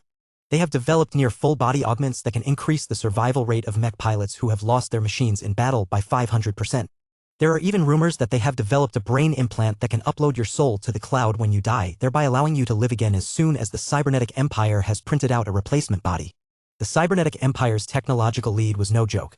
From the beginning, Bridgehead 1 had long hosted one of the human race's largest R&D sectors in any single star system. Not even Jernstall could muster up more than 5% of the number of scientists, researchers, developers, mech designers, engineers, and other relevant professionals that had decided to call Bridgehead 1 home. And this ratio was only valid before Bridgehead 1's disappearance. During the time of isolation, the Polymath's unceasing efforts to educate the population and expand her empire's R&D sector had caused an explosive rise of technological innovation and refinement. The only reasons why the cybernetic empire's technology had not reached a level where it could crush the rest of the Red Ocean was because the time of isolation had limited its intake of resources and exotic radiation. However, now that Bridgehead 1 had fully reconnected with the rest of the universe, the Polymath and her massive army of scientists would finally be able to progress all of the R&D projects that they originally cooked up but could not progress due to the limitations of their environment. The Cybers may have made little practical progress in the development of hyper-technology, but that did not stop them from spending 53 straight years on theoretical development. Everyone expected the Cybers to come out with another wave of innovations related to hyper-technology. Given how much of a technological lead the new empire had accrued, many wanted to become a part of this rising power. Even the Larkinsons could not entirely resist the temptation to join one of the most promising bandwagons that were currently available in the Red Ocean. Vote for the future by voting for ARC. Instead of mindlessly roaming around in space like space vagrants, let us take shelter under the powerful umbrella of the cybernetic empire and carve out our own territory under its expanding reach. The Colonial Federation of Devutte and many other states that have become disillusioned with the Meshers and the Fleeters are already eager to seek out the Polymath's protection. What are you waiting for? Go and make your voice heard. ARC for Patriarch. Compared to the passionate campaigners who stridently tried to persuade the clansmen to buy into ARC's vision, the ones who advocated for the Saint Commander sounded a lot more composed. We built the Larkinson clan from the ground up. Our original patriarch has never sold us out to others, and we have done better than nearly any other pioneering organization in the Red Ocean. Why would we possibly want to change our working formula for one that completely betrays the principles that our clan stands for? The wealth and tech that the Honorable Saint General promises to you all is not false, but do you truly think the Cybers will let us obtain those benefits for free? Not many Larkinsons had thought about the other side of the equation. No. The greater the benefits, the greater the obligations. Surrendering ourselves to the cybernetic empire will turn us into its slaves. Our precious freedom will be lost. Once we no longer have the ability to board our starships and disappear, we will be at the mercy of every power-hungry officer or official that seeks to exploit us for his or her own gains. According to the initial stories that came out, the cybernetic empire had supposedly turned into a perfect society where strict rules, objective evaluation standards, and constant monitoring had rooted out most if not all forms of corruption and malfeasance in its administration. The polymath refused to tolerate waste and had put a lot of effort into remaking Bridgehead 1's society into one where the most competent and honest technocrats had a legitimate chance to promote up the ranks. However, not everyone believed that this was accurate. It sounded too good to be true. Every society had its flaws. No matter what, the thought of answering to a superior who was not a member of the Larkinson clan evoked a lot of disgust among the Larkinsons. Many of them had indeed come to prize the independent spirit of the Larkinson clan. It was refreshing for them to be led by those who belonged to the same class of people as themselves. If you think our old patriarch did a great job and want our clan to complete his grand design for our clan, then vote for the Saint Commander. She is pledged to uphold many of our original traditions and policies. Naturally, Casella Ingvar has also introduced a range of proposals that should help to modernize and align our clan to the latest era, but you can rest assured that she will always uphold our independence. Vote for Casella if you are already happy with the direction of our clan. Though the sales pitches for Casella sounded decidedly less fervent, they maintained the correct tone. The Saint Commander already enjoyed a lot of popularity in the Premier branch. The first-class Larkinsons merely needed to be reminded what she stood for and how she differed from the Saint General. As the day passed by, the polling locations began to attract a lot more clansmen. If the clan wanted to, it could have given every clansman the option to digitally cast their vote. However, doing so made the process far too easy and trivial. It was better to demand the clansmen enter one of the many polling places set up throughout the starships and other locations of the Premier Fleet and beyond. The additional effort was more than worth it. This was the first time the Larkinsons directly participated in a process to elect their next leader. The significance of their vote was significantly greater than when they voted for the members of the Larkinson Assembly. Every clansman that entered the polling places maintained serious expressions as they second-guessed their choices one last time before they made up their minds. VS and his immediate family also dropped by one of the polling locations of the tortuous scream. Plenty of Larkinsons greeted their soon-to-be former patriarch or nodded at him with respect. "Ah, why can't we vote in this election? I want to vote for Casella." "You are way too young, Andraste," VS gently told his energetic girl. "There are many reasons why it is not wise to let you vote. Be patient. You will get your turn a decade or so in the future." "Ah, that is way too long, Papa. I want to vote now." The children had to wait outside the voting booths as their parents went ahead and filled their ballots. Fortunately, Lucky and Clixie remained behind to watch over the kids. "Do you think cats should be given a vote as well?" Andraste playfully asked as she held Clixie in her arms. Meow, the Rebarthan sentinel cat squinted in pleasure and nodded. "I do not think that will happen, sister," Aurelia responded. "Cats do not contribute as much to our clan as humans such as you and I. Before you mention it, Lucky and Clixie are the exceptions rather than the standard. There are many more cats that do not do much aside from running around and begging for treats." "Oh, I guess you were right, Big Sis. If contribution is so important, then why not let our design spirits and living mechs cast their votes? Their contributions are at least just as important. Shouldn't they deserve to have a voice in who gets to order them around?" Aurelia pressed her lips. That is a political minefield. Many clansmen will feel that their voices may be drowned out by ghosts and machines. Then there are the reactions from outside parties. The Meshers and the Fleeters will have a fit if we begin to transfer power to inhuman intelligences. Screw the Red too. We don't have to follow their rules anymore. Everyone says that they have become weaker. So what if we do something that they don't like? This is our clan. We make the rules for ourselves. I thought that was the point of maintaining our independence. Aurelia let out an exasperated sigh. Independence does not mean that we have the freedom to do what we want. We do not want to become the next cosmopolitan movement. If we want our clan to maintain its place in society, we have to make a good effort to play by everyone else's general rules. As the two sisters bickered, their parents eventually returned a minute later. "We are done. Let's head back to our grand stateroom," VS declared. He picked up his youngest son while his wife held Aurelia's hand. As they moved through the long, alien corridors of the tortuous scream, the children grew curious about who their parents supported. "I think you can guess the answer," VS said with a smile. "I won't say it out loud because I do not want other clansmen to automatically favor my choice just to please or imitate me. Every clansman should make up his or her own mind." Gloriana, on the other hand, did not feel the need to hide her preference. "I voted for the Saint Commander, obviously. Not only is she promising continuity, she is also a woman and a particularly clever and powerful one. She is much closer to the ideal of females espoused by Hexism than any other woman aside from myself. The Superior Mother has cast her blessing on her. As for the Saint General, the only advantage he has is his age and his eagerness to find safe harbor for the clan. That is not even close enough for me to support him with my vote." Marvane looked over his father's shoulder in order to cast a suspicious glance towards his mother. "You never thought about voting for my granduncle because he is a man." "Hey, that is not the case. Whether he is a boy or a woman holds no bearing in my voting decision." Gloriana defended herself. "I wouldn't have voted for Ark if he was a woman and if Casella happened to be a man. Their policies are too far apart from each other. One of them promises to protect your father's policies while the other completely wants to get rid of them. It just so happens that Casella holds the former position and that is why she has earned my vote. The little boy was not the only one who rolled his eyes. His father as well as both of his sisters did the same. None of them were stupid enough to believe in her excuses. Chapter 70-20-70-20 The Voting Outcome.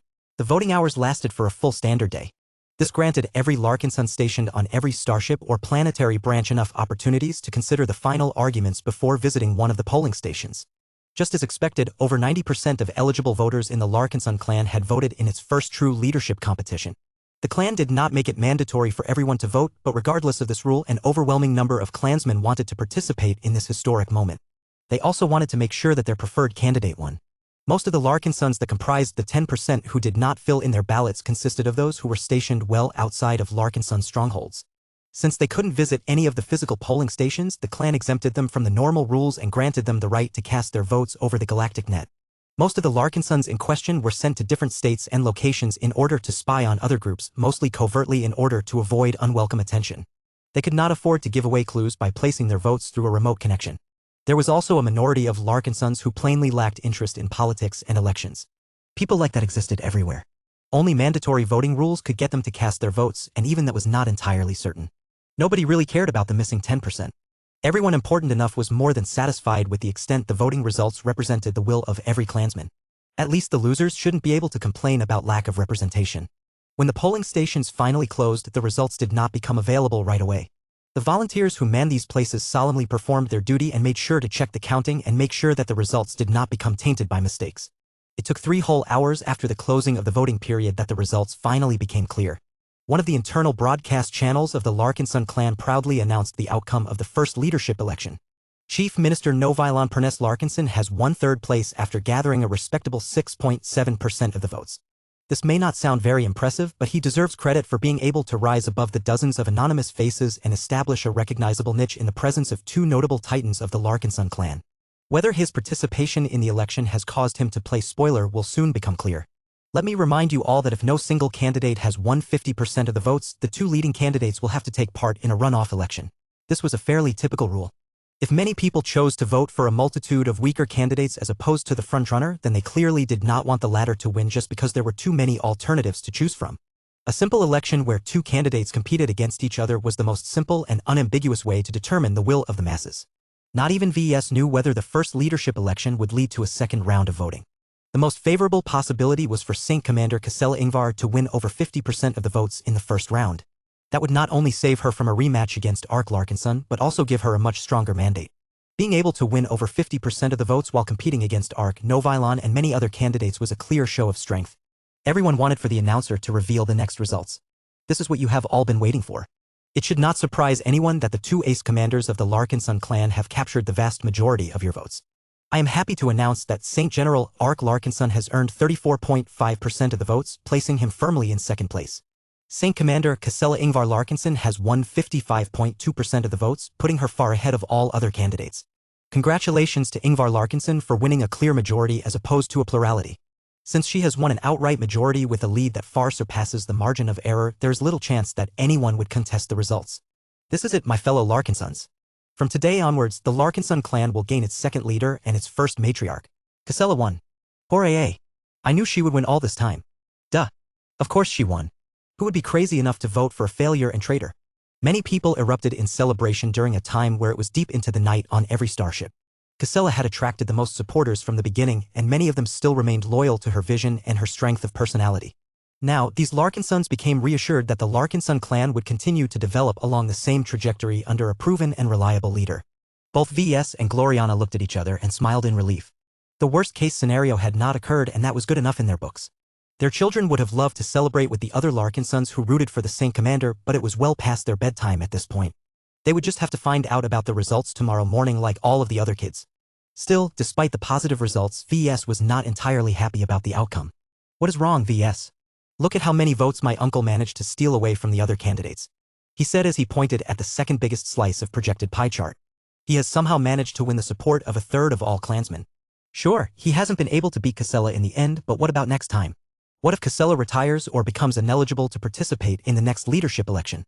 Whoever attempts to succeed her and preserve her legacy may not possess the strength and popularity of a prominent ace commander. It is very much possible for the Saint General to win over half of all of the clansmen next time. VS was no longer thinking about the immediate future anymore.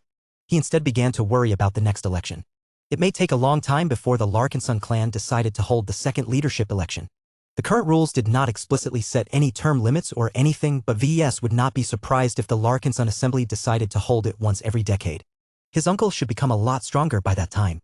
Not only would he be able to command the power of the Lionheart Mark II, but he would also have many more opportunities to showcase his leadership abilities on and off the battlefield.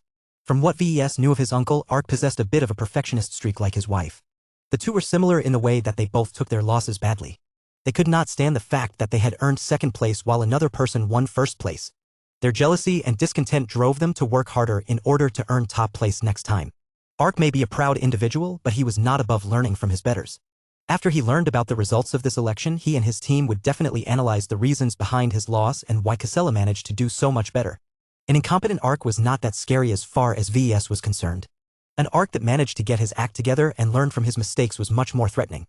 This version of Ark had a much more legitimate chance to win the second leadership election and gain the power to steer the Larkinson clan in a very different direction. Of course, all of this concerned the distant future. Nobody knew what the Red Ocean would look like a decade from now. The same applied to the Larkinson clan. So much had changed for the Larkinsons in the last decade that many of them still could not believe that they had managed to gain a strong foothold into first-class society. Perhaps a decade from now, the majority of Larkinsons would have already promoted to first-raters. This should negate the attraction of much of the Saint General's original selling pitch. He would have to make adaptations in order to make sure he won over a majority of the clansmen. As the Larkinson clan continued to celebrate and accept the election results, VS soon received a call from the happy woman in question. Casella, congratulations for your victory. Despite starting off as the overwhelming favorite, you did not falter or make a blunder. You comported yourself with dignity and clearly laid out your vision without needing to resort to mudslinging. You won fair and square. The ace commander responded with a momentary smile. This is the expected outcome. I feel little need to make a spectacle out of contest that was devoid of any parity. Wow. That sounded like a really erudite insult towards Ark. She essentially admitted that she never treated the Saint General as a legitimate competitor. VS awkwardly coughed. Whatever the case, it is official now. You still need to be sworn in and so on, but that can wait until tomorrow morning. Everyone is happy for you, Casella. You have climbed your way to the very top of our clan. I am little sorry to leave my position when I still have so much stuff I want to do, but I am confident that you will be able to pick up where I have left off and create your own legacy. The Saint Commander nodded. I am pleased to hear that you do not mind if I deviate from your original policies and implement my own. I have long wanted to enact certain reforms and improvements. I am not entirely certain whether each of them can earn your approval, but I think it is necessary for the clan to adapt to the times. Becoming the matriarch of the Larkinson clan is a serious responsibility. Do what you think is necessary. The multiple upheavals that has taken place as of late has increased the stakes even more than we previously thought. You will need to get on top of these new developments as soon as possible.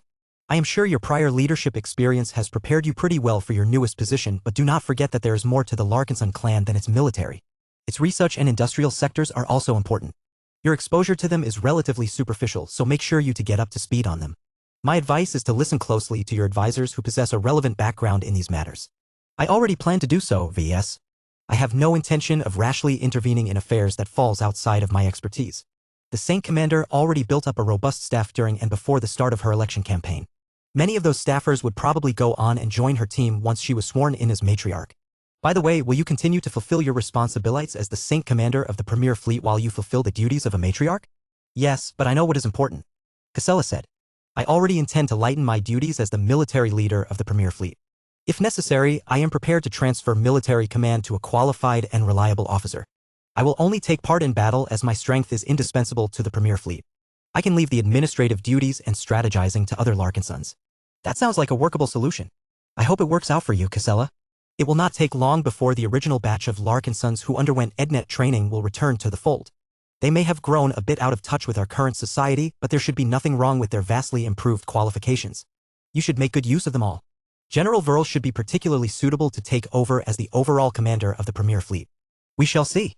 Chapter 7021 Transition of Power. This was the first formal leadership transition of the Larkinson clan. Since the clan was still young and lacking in tradition, the swearing-in ceremony was fairly simple compared to the much more elaborate ceremonies organized by older and more storied organizations. The Terrans often said that the hallmark of a healthy and enduring family, clan, or dynasty was its ability to complete an orderly transition of power and maintain enough continuity in the process. Many brilliant people rose up from the masses all of the time. Many of them started up groups and companies that experienced insane growth rates while their magnificent founders were still alive. Yet as soon as those very same prodigies and geniuses died or lost their touch, their organizations crumbled like a house of cards. This happened so often that it was the rule rather than the exception. The Terrans and many other old and experienced players had come to follow a rule that stated that they should never take rapidly rising groups too seriously unless they had proven their ability to be able to maintain their pattern of success after the departure of their founder. It was still too soon to definitively prove that the Larkinson clan deserved its place among them, but an orderly succession was the first step to making that happen. In order to add at least a bit of grandeur to the ceremony, the protocol officers decided to hold it in the grandest assembly hall of the tortuous scream. Say what you wanted out of the Orvans, they sure knew how to build to impress. VS was rather surprised that the shipwrights chose to preserve this gigantic central chamber inside the hull of the converted alien battleship. He could think of so many ways to make better use of all of this open space. The ceilings were so sinfully high that it could fit a modest juggernaut. There was more than enough internal volume to install a large power generator and several robust Azure Shield generators. It could also be converted into a makeshift mech hangar, enabling the tortuous scream to scramble its own coterie of mechs if there were no carriers in her company. Finally, they could also use it to store a portion of the massive amounts of loot the Premier Fleet had claimed from the defeated aliens in the star systems. In fact, the Larkinsons intended to do just that, but they scheduled the ceremony in advance. As soon as this routine had come to an end, the clansmen intended to fill it with lots of debris and containers filled with phase water. All of that extra mass would definitely impact the mobility of the tortuous scream to an extent, but she was hardly the only ship that would suffer from this problem. In any case, the Larkinsons easily applied a more human touch to the original Orvan architecture. Emblems of the Golden Cat and the various mech legions suffused the enormous walls. Banners hung from the air that depicted the flags of the Larkinson clan as well as the personal emblems of the growing number of expert pilots and ace pilots of the Larkinson clan. The addition of statues and display mechs would have impressed VES more if they were masterworks, but alas, VES and Gloriana had better things to do with their time than to decorate this chamber. Still, the pieces were quite apt as they showcased prominent Larkinsons that each deserved to be honored, such as VES, Kedis, Gloriana, various design spirits, and even Lucky. They also prominently displayed copies of iconic if outdated mech models such as the original Valkyrie Redeemer and the now obsolete Bright Warrior Mark III. There was not enough internal space to give a prominent place to every historic mech model that had played a crucial role in the rise of the Larkinson clan, but the modest selection created enough of a narrative to evoke the memories of long-standing members such as the Saint Commander.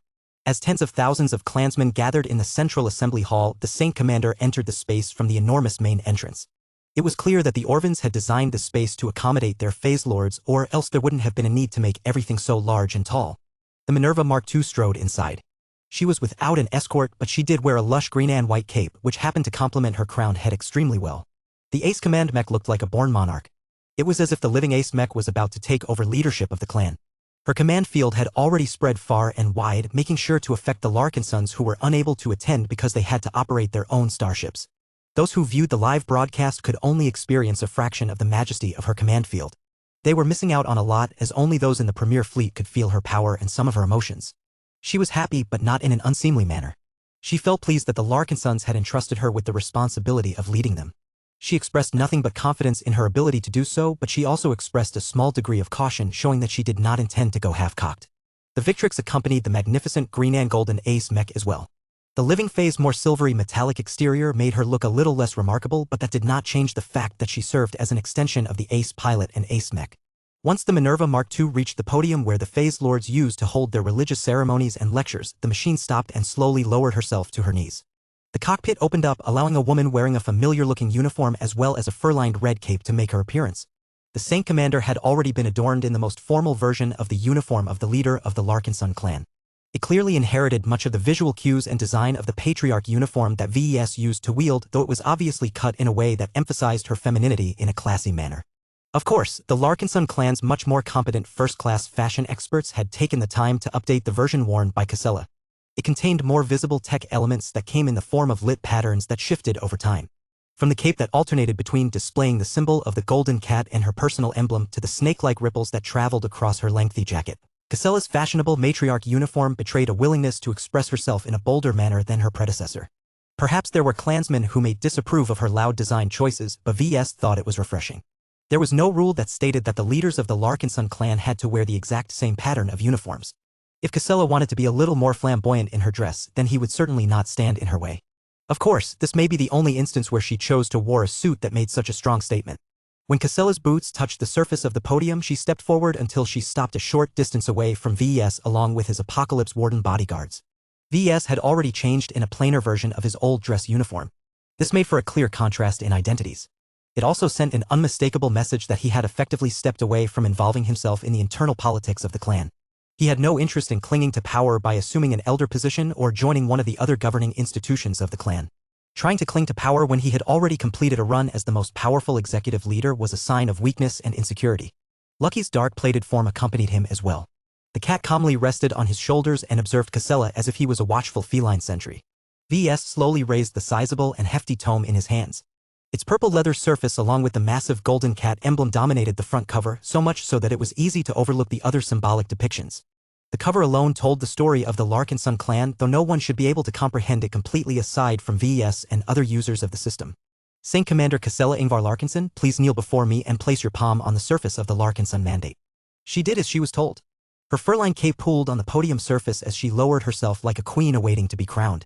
The act of kneeling in front of VS might seem humiliating to some observers, but Casella did not mind. She had not forgotten where she came from.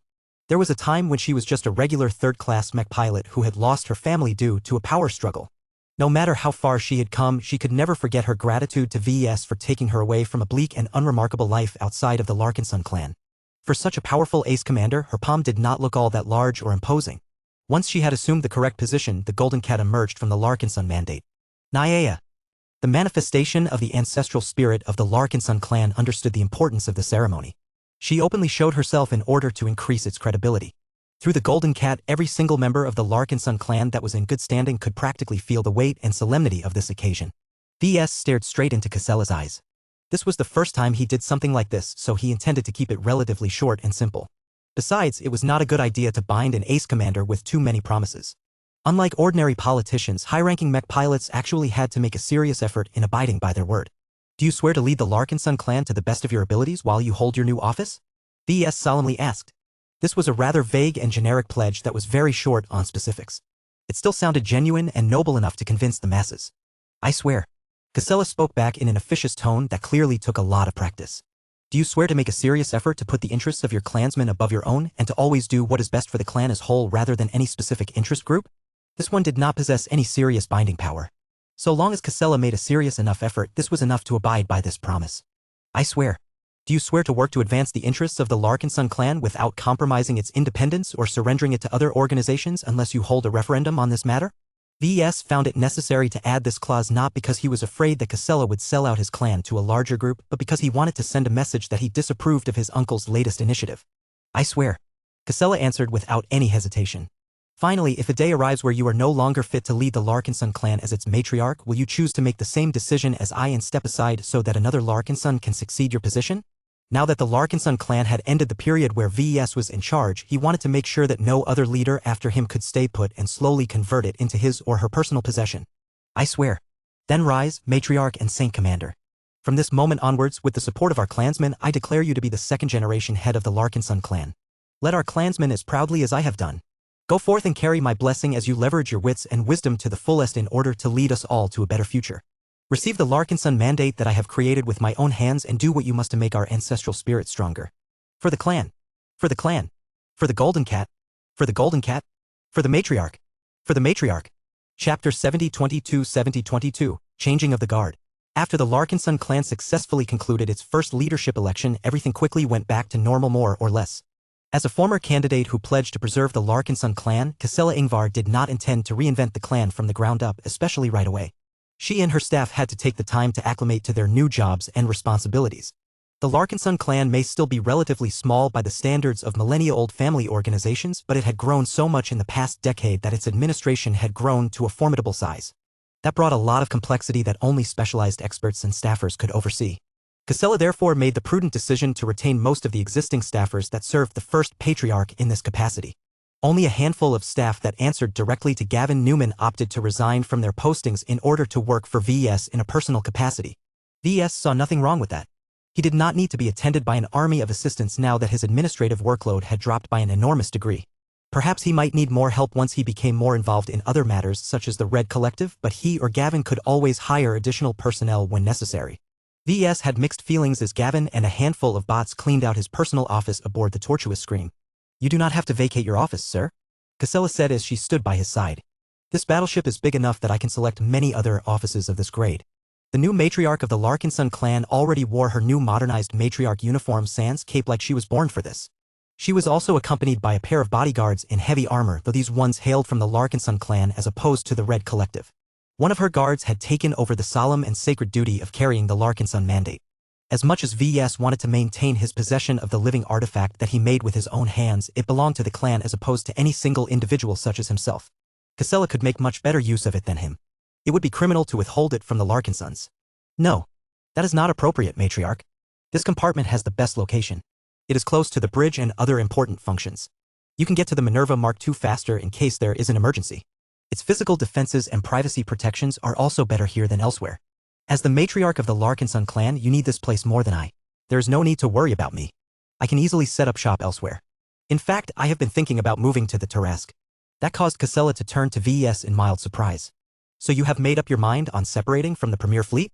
"I have not entirely made up my mind," VS corrected her. "A part of me wants to visit the Astral Octagon and stay there for a while so that I can get more acquainted with what the Red Collective is doing these days. However, if the Rebarthan Pact is falling apart due to getting attacked by both the native aliens and the Vorabugs at the same time, then I can't stand by while remaining safe in the hinterland of human space." "Can you even do anything that can make a difference, VS?"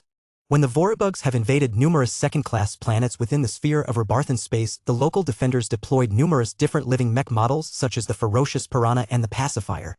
The battle footage showed that the Vorabugs are somewhat susceptible to the glows but are able to power through them anyway." VS grimaced. "I know. I saw the same footage as you most likely. I have my own theories on what is going on. Theoretically speaking, there are at least two instances when living life forms are able to resist suppressive glows. The first is that they are not alive or possess a complete range of emotions. The second is that they are strong enough to resist the glows directly. I seriously doubt that most of those Vorabugs fall within the latter category. They are clearly grown and put into action in a very short time interval. I refuse to believe that these bugs who are at most a year or so old can acquire the mental fortitude to resist the glows of my mechs when many normal civilians still struggle to maintain their wits when subjected to the same effects." The Saint Commander raised her eyebrow. "You suspect that they are not actually alive?" "No, not that. The mutated Vorabugs are clearly alive. That is not in question. I think that these Vorabugs share a metaphysical connection to each other as well as a stronger hive leader of sorts. This Queen or Commander unit is probably older and stronger on the mental front. It explains why the Vorabugs are able to move with great coordination and never get into each other's way. It also explains why they are able to resist the suppressive glows of my living mechs." The Saint Commander paused in thought. She had to admit that his theory sounded quite compelling. Although red humanity possessed scant intelligence on the new Vorabugs, several analysts already floated around the theory that if they were able to mutate in a physical sense, there was no reason why they could not mutate mentally or spiritually. There had to be leader Vorabug units among the huge mass of cannon fodder bugs. Their intelligence may not be high compared to humans, but so long as they were strong enough to resist most mental tampering effects, then that was enough for the swarms to wreck human space without getting hoodwinked by glow or cultivator shenanigans.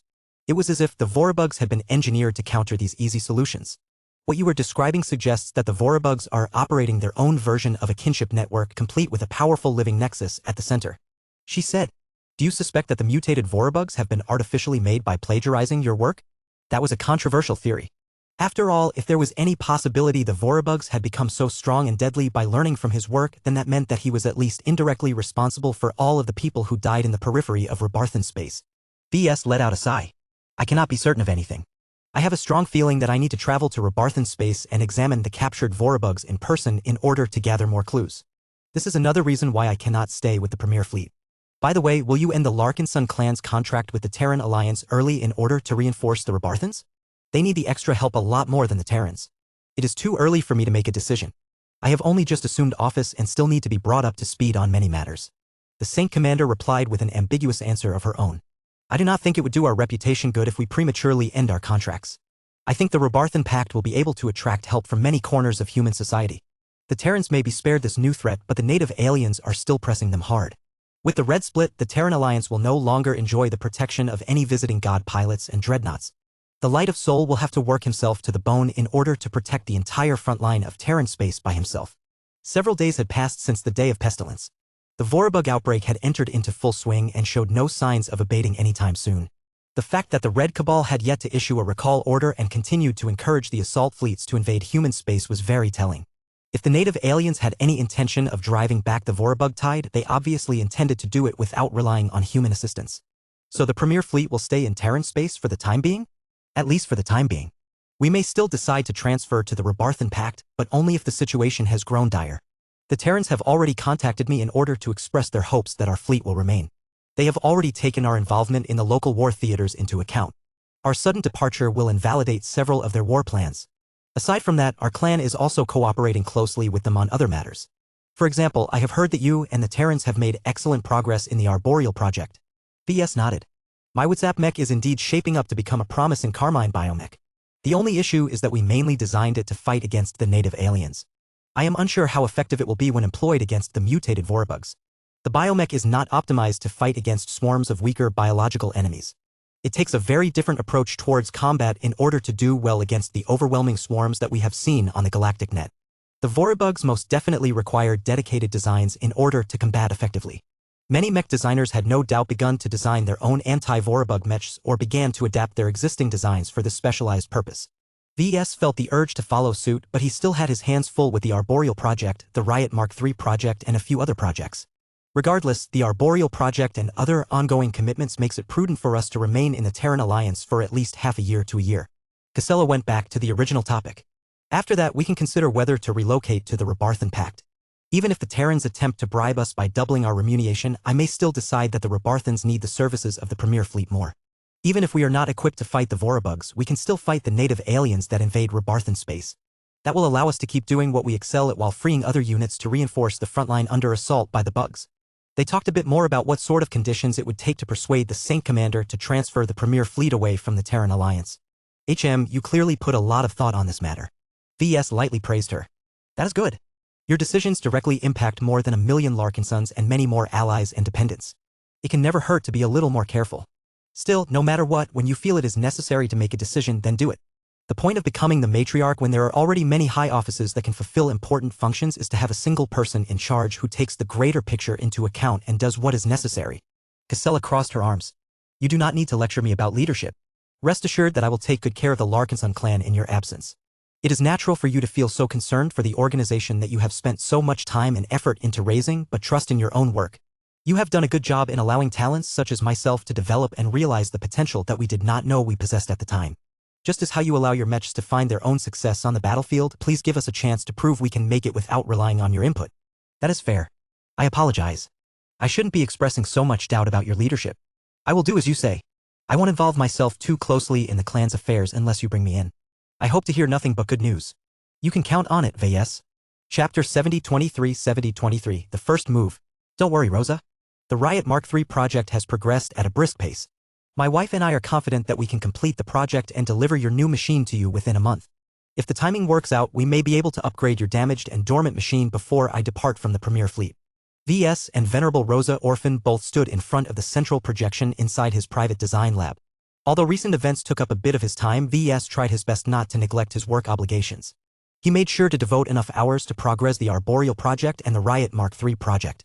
He also made sure to leverage the full power of the smart AIs to accelerate his problem solving.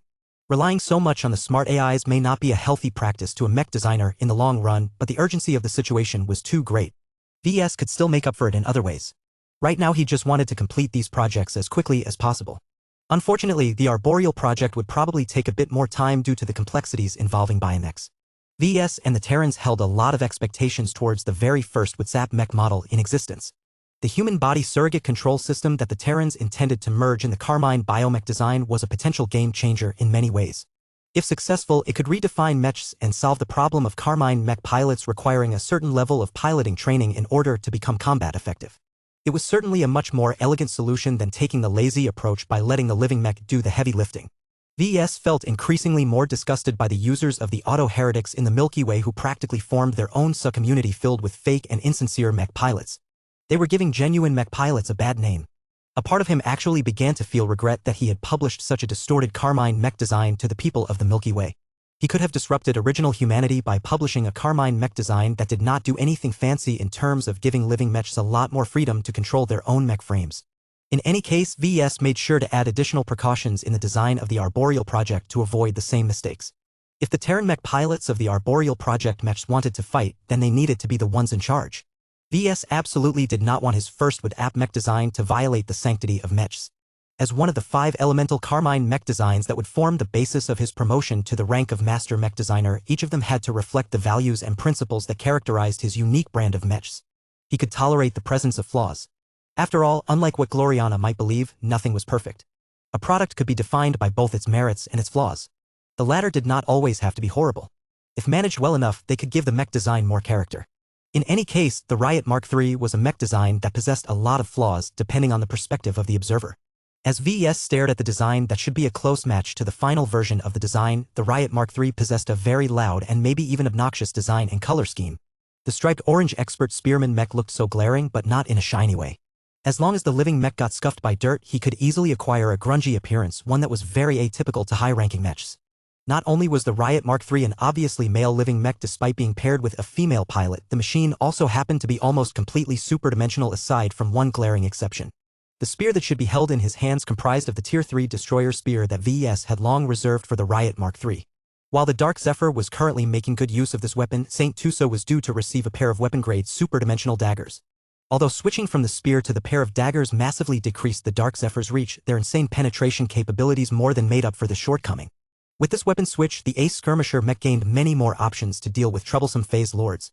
It was also better for this mech archetype to wield a pair of light weapons as opposed to a larger and much more unwieldy polearm. If Tusa had truly fallen in love with the spear, then he could always request the Larkinson clan to produce a superdimensional spear for him, though he would have to wait in the back of the line in order to see his request fulfilled. As VS and Venerable Rosa Orphan continued to explore the design of the Riot Mark III, the latter became satisfied with the overall package. There was just one point of uncertainty. Have the Terrans made any progress in developing superdimensional versions of destroyer weapons? VS let out a sigh. No. I have been requesting status updates from the Terrans, but as far as I know, they have encountered setbacks in their research. It will take about 2 years at best and 3 years at most for the Terrans to develop the initial working versions of superdimensional destroyer weapons. Even if they have figured out a method, that is not the end of the story. We still need to source a massive quantity of destroyer particles to stuff into your superdimensional destroyer spear. The only known supply of that is the Greater Terran United Confederation of the Old Galaxy, which means we need to arrange a very expensive and troublesome exchange through the Oblivion Gates. That caused Rosa to frown. Does that mean it will cost more than it is worth it to upgrade my destroyer spear into a superdimensional version? Don't worry about it. He quickly tried to reassure her. The investment is more than worth it. Regular superdimensional weapons are already deadly. A superdimensional destroyer spear will become even more ridiculously powerful. It also has the added benefit of being impossible to wield by the native aliens. Phase Lords have attempted to steal and use high-tier destroyer weapons in the past, but their massive bodies always suffered severe injuries as their weak willpower is not capable of suppressing the violent activity of high concentrations of destroyer particles. Theft was a major concern. Red Humanity had already defeated a number of Phase Lords armed with St. Piercer arms. It was difficult but not impossible to repurpose the alien-grade superdimensional alloy weapons, especially after splitting them up into multiple pieces and reforging them into mech-sized armaments. This steadily decreased the disparity between Red Humanity and the native aliens in the superdimensional arms race. This was a very critical competition and one that could have a major influence on the progression of the Red War. At the end of the meeting, Venerable Rosa Orphan was at least somewhat satisfied with the machine that she would get to use after a month or so of waiting. I am not happy with all of the waiting, the expert pilot said. Seeing Dice become an ace pilot ahead of me and butchering a greater phase lord like he was an ordinary beast is frustrating to me. I am not afraid to admit that I am jealous of her. Why did she get to go first while I am still stuck in front of my bottleneck? What if I can't break through despite getting my own superdimensional mech? Wouldn't all of that matter go to waste? VS raised his hand and placed it on her uniformed shoulder. Relax. It is fine. You still hold my confidence, or else I wouldn't have invested so much effort into your machine. Don't underestimate the feedback of what a powerful machine can do for you. The Mark II is not a masterwork, but the Mark III will definitely become one, my wife and I can guarantee you that. Then there is the secret sauce. The transformation I have in mind is dangerous, but if you can control it, then you will be the first to pilot a dangerous but potent kind of mech. If you can tame your new Riot, I have no doubt that becoming an ace pilot is a breeze. I hope you are right, VS. After the meeting came to an end, VS continued to work on the expert mech design. It would have been great if Rosa Orphan was already an ace pilot. Everything would be much easier. He did not have to hold himself back too much. VS possessed a pretty good understanding of what an expert pilot was able to do, and it was not much compared to an ace pilot. He could also work on a mech frame that incorporated much more powerful ace mech-grade resonating exotics as opposed to the old pair of expert mech-grade resonating exotics. Unfortunately, he had to work with his current reality and not the one that only existed in his dreams. The additional difficulties related to Venerable Rosa Orphan's shortcomings was annoying but also presented VES with interesting design challenges. In order to make the Riot Mark III project powerful enough without breaking Venerable Orphan outright, VES frequently had to thread the needle and come up with creative solutions in order to establish an acceptable balance. If he was designing an ace mech such as the Lionheart Mark II, then it would be too easy for VES to resort to the most straightforward if not necessarily the most elegant and efficient solution. Just as VES was about to wrap up his design session, he suddenly received an urgent notification from Gavin. VES, you need to look at the news right away. The cybernetic empire has finally made a move. This had to be important. VES immediately commanded the central projector of his design lab to switch to a popular galactic news channel. It immediately showed a partial view of the interior of the Bridgehead 1 system. Many different planets, starships and shuttles flew back and forth. Yet a large amount of traffic avoided a large area of space that was dominated by a single familiar-looking superstructure. It's the Beyonder Gate. It had clearly undergone a massive overhaul since the last time VES saw it. The polymath had clearly done a lot of work to it. She had ripped out entire sections and added in her own work. The degree of transformation was much more extensive than what she was able to accomplish in a couple of years. The polymath most definitely made the most out of the lengthy time of isolation. She had 53 years to study the Greater Beyonder Gate and redesign it to accomplish a very different purpose. Now, for the first time since the return of Bridgehead 1, the Cybernetic Empress finally decided to show off the results of her extensive work. The gate slowly became active. Lights started to run while energies began to circulate around the massive ring. Huge amounts of transphasic materials became active. Enormous engines based on principles that few people in the Red Ocean could understand began to burn an unknown but undoubtedly significant amount of phase water. Space contorted. It happened so quickly that VES almost couldn't believe it. In just a single instance, two different spaces had become connected to each other. The two-way portal did not show any sign of instability. It was both strong and large. The gate was most definitely consuming enormous amounts of energy and maybe phase water to keep it active, so the Cybers did not let this portal go to waste. A warfleet began to pass through the active gate. Over 100 warships, carriers, and support vessels set off from Bridgehead 1 and arrived in the middle of the Rebarthan Pact in a matter of minutes. The gate works. Chapter 7024 Clandestine Agreements. They called it the Translocation Gate. The Greater Beyonder Gate was no more. Its present incarnation had undergone so many changes and refinements that it had become a completely different megaconstruct. VES and many other people who watched the live broadcast of the first gate activation with mixed feelings. On the one hand, the polymath successfully transformed the Greater Beyonder Gate into a device that could instantly transfer starships from Bridgehead 1 to distant locations. On the other hand, the Translocation Gate most likely lost the functionality of its previous incarnation. This meant that its twin that was located in the Marian Ultima system of the Milky Way had just turned into a large but useless space decoration. At this time, the only way to engage in a physical exchange between the two distant galaxies was to make use of the smaller and much more limited Oblivion Gates. While it was remarkable that they were able to bridge a gap of 50 million light-years, the insane cost of activation along with the inability to transfer living beings made it impossible for humans to transfer to the Red Ocean and vice versa. Such limitations clearly did not apply to the Translocation Gate. Instead of swapping the locations of two spherical volumes of space with each other across intergalactic distances, the polymath's great invention instead generated a fairly normal portal at interstellar distances. What is its range? Many people asked that question. It was one thing if it could transport an entire cyber warfleet several hundred light-years away.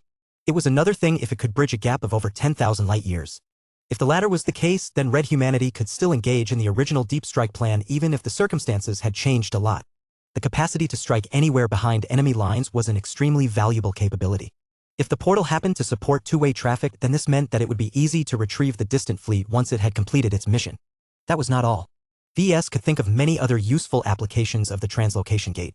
For example, it could be used to create a brief portal at a capital star system. It would remain open long enough to deliver a weapon of mass destruction that could devastate an entire planet. In fact, it might be better to park the Destroyer of Worlds in front of the Translocation Gate and open a series of portals that led to the capital star systems of every major alien civilization. The God Pilot could easily blow them up no matter the distance. So long as the Cybers were able to dial in the right coordinates, nothing was impossible. A more advanced application of the Translocation Gate was to kidnap enemies. No matter whether they were starships or phase lords, once they entered the heart of Bridgehead 1, there was no escape. The live feed continued. The Cybers did not provide any commentary, but they did not need to. The results spoke for themselves. Over the span of an hour, the Translocation Gate activated 3 times in total. Each time, the Cybers transferred one of their fully equipped and highly prepared war fleets to different locations across the Rebarthan Empire. For whatever reason, the Cybers did not transfer their powerful fleets directly in the contested border regions. Why? Was the translocation gate at risk if the portals got attacked? Did the cybernetic empire seek to prevent the native aliens from conducting scans on the active portals? Were the Cybers trying to keep the aliens guessing about its maximum range? VS found it very telling that the Cybers refused to publish any specific data about their powerful gate. Its range, its energy consumption, its phase water consumption, and the shortest possible interval between gate activations all remained a mystery. The observers also did not know whether the successive portal openings generated so much strain on the more vulnerable parts of the translocation gate that the entire construct needed to undergo a thorough maintenance cycle. All of this information was crucial as it gave allies as well as enemies the ability to plan around the strengths and limitations of the translocation gate. The deliberate decision of the Cybers to withhold all of that juicy information frustrated everyone a lot. VS found it very difficult to envision how his clan could potentially conduct its own deep strike operation when it was ready. VS scratched his head. These Cybers are too secretive. They have restricted travel so that only authorized trade vessels can go in and out. They only agreed to open up a small fraction of their amazing technological library. They have also closed off their own version of the galactic net from the rest of our society. It makes sense for the polymath to do so. His personal assistant commented. Technology is power. She is not stupid enough to give away her amazing technological lead so easily. Her Imperial Majesty has also worked hard to turn Bridgehead 1 and everyone inside it into her loyal and devoted minions.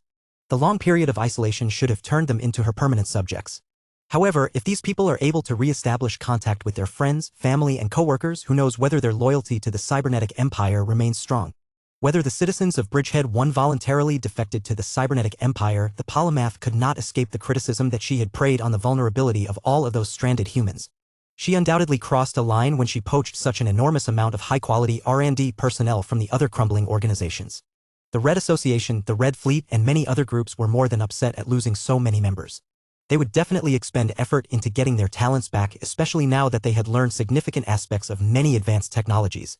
While the Red 2 could not simply barge in and rescue their former personnel, they may be able to rekindle their old fires by resorting to softer tactics. The best way to prevent the other powers from reclaiming their old members was to prevent them from contacting each other in the first place. VS snorted. Typical. The polymath is a control freak. Now that she has gained an unassailable position of power, she is not shy about resorting to the most effective but also heavy-handed solutions. The more he learned about the cybernetic empire, the more he felt alienated by it. From its people's heavy embrace of cybernetics to their decision to hoard most of their powerful tech, the latest polity to make a statement across human-occupied space definitely sought to leverage its advantages to further its own goals. Shortly after the demonstration of the translocation gate, the Rebarthan Pact eventually published a short statement about foreign intervention. The message was fairly brief and lacking in details. All VES managed to find out was that the Cybernetic Empire and the Rebarthan Pact had agreed to a number of concessions that enabled the Imperials to enforce their rule over the locals a lot more effectively. The Rebarthans must have paid a heavy price to obtain the assistance of the Cybers so early. VES lacked close connections with the governing institutions of the Rebarthan Pact, or else he would have been able to figure out the details of these clandestine deals.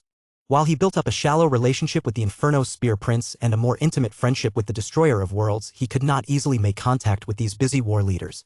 Perhaps he might be able to talk to them if he insisted it was urgent, but he could not justify this action just because he wanted more information.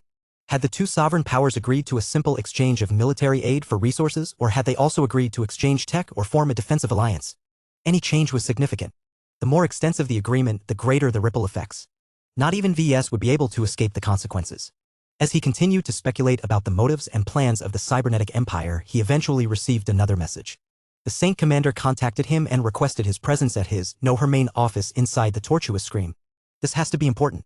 VS immediately concluded. A short while later, VS entered the office compartment, upon which the Ace Commander activated all of her security measures.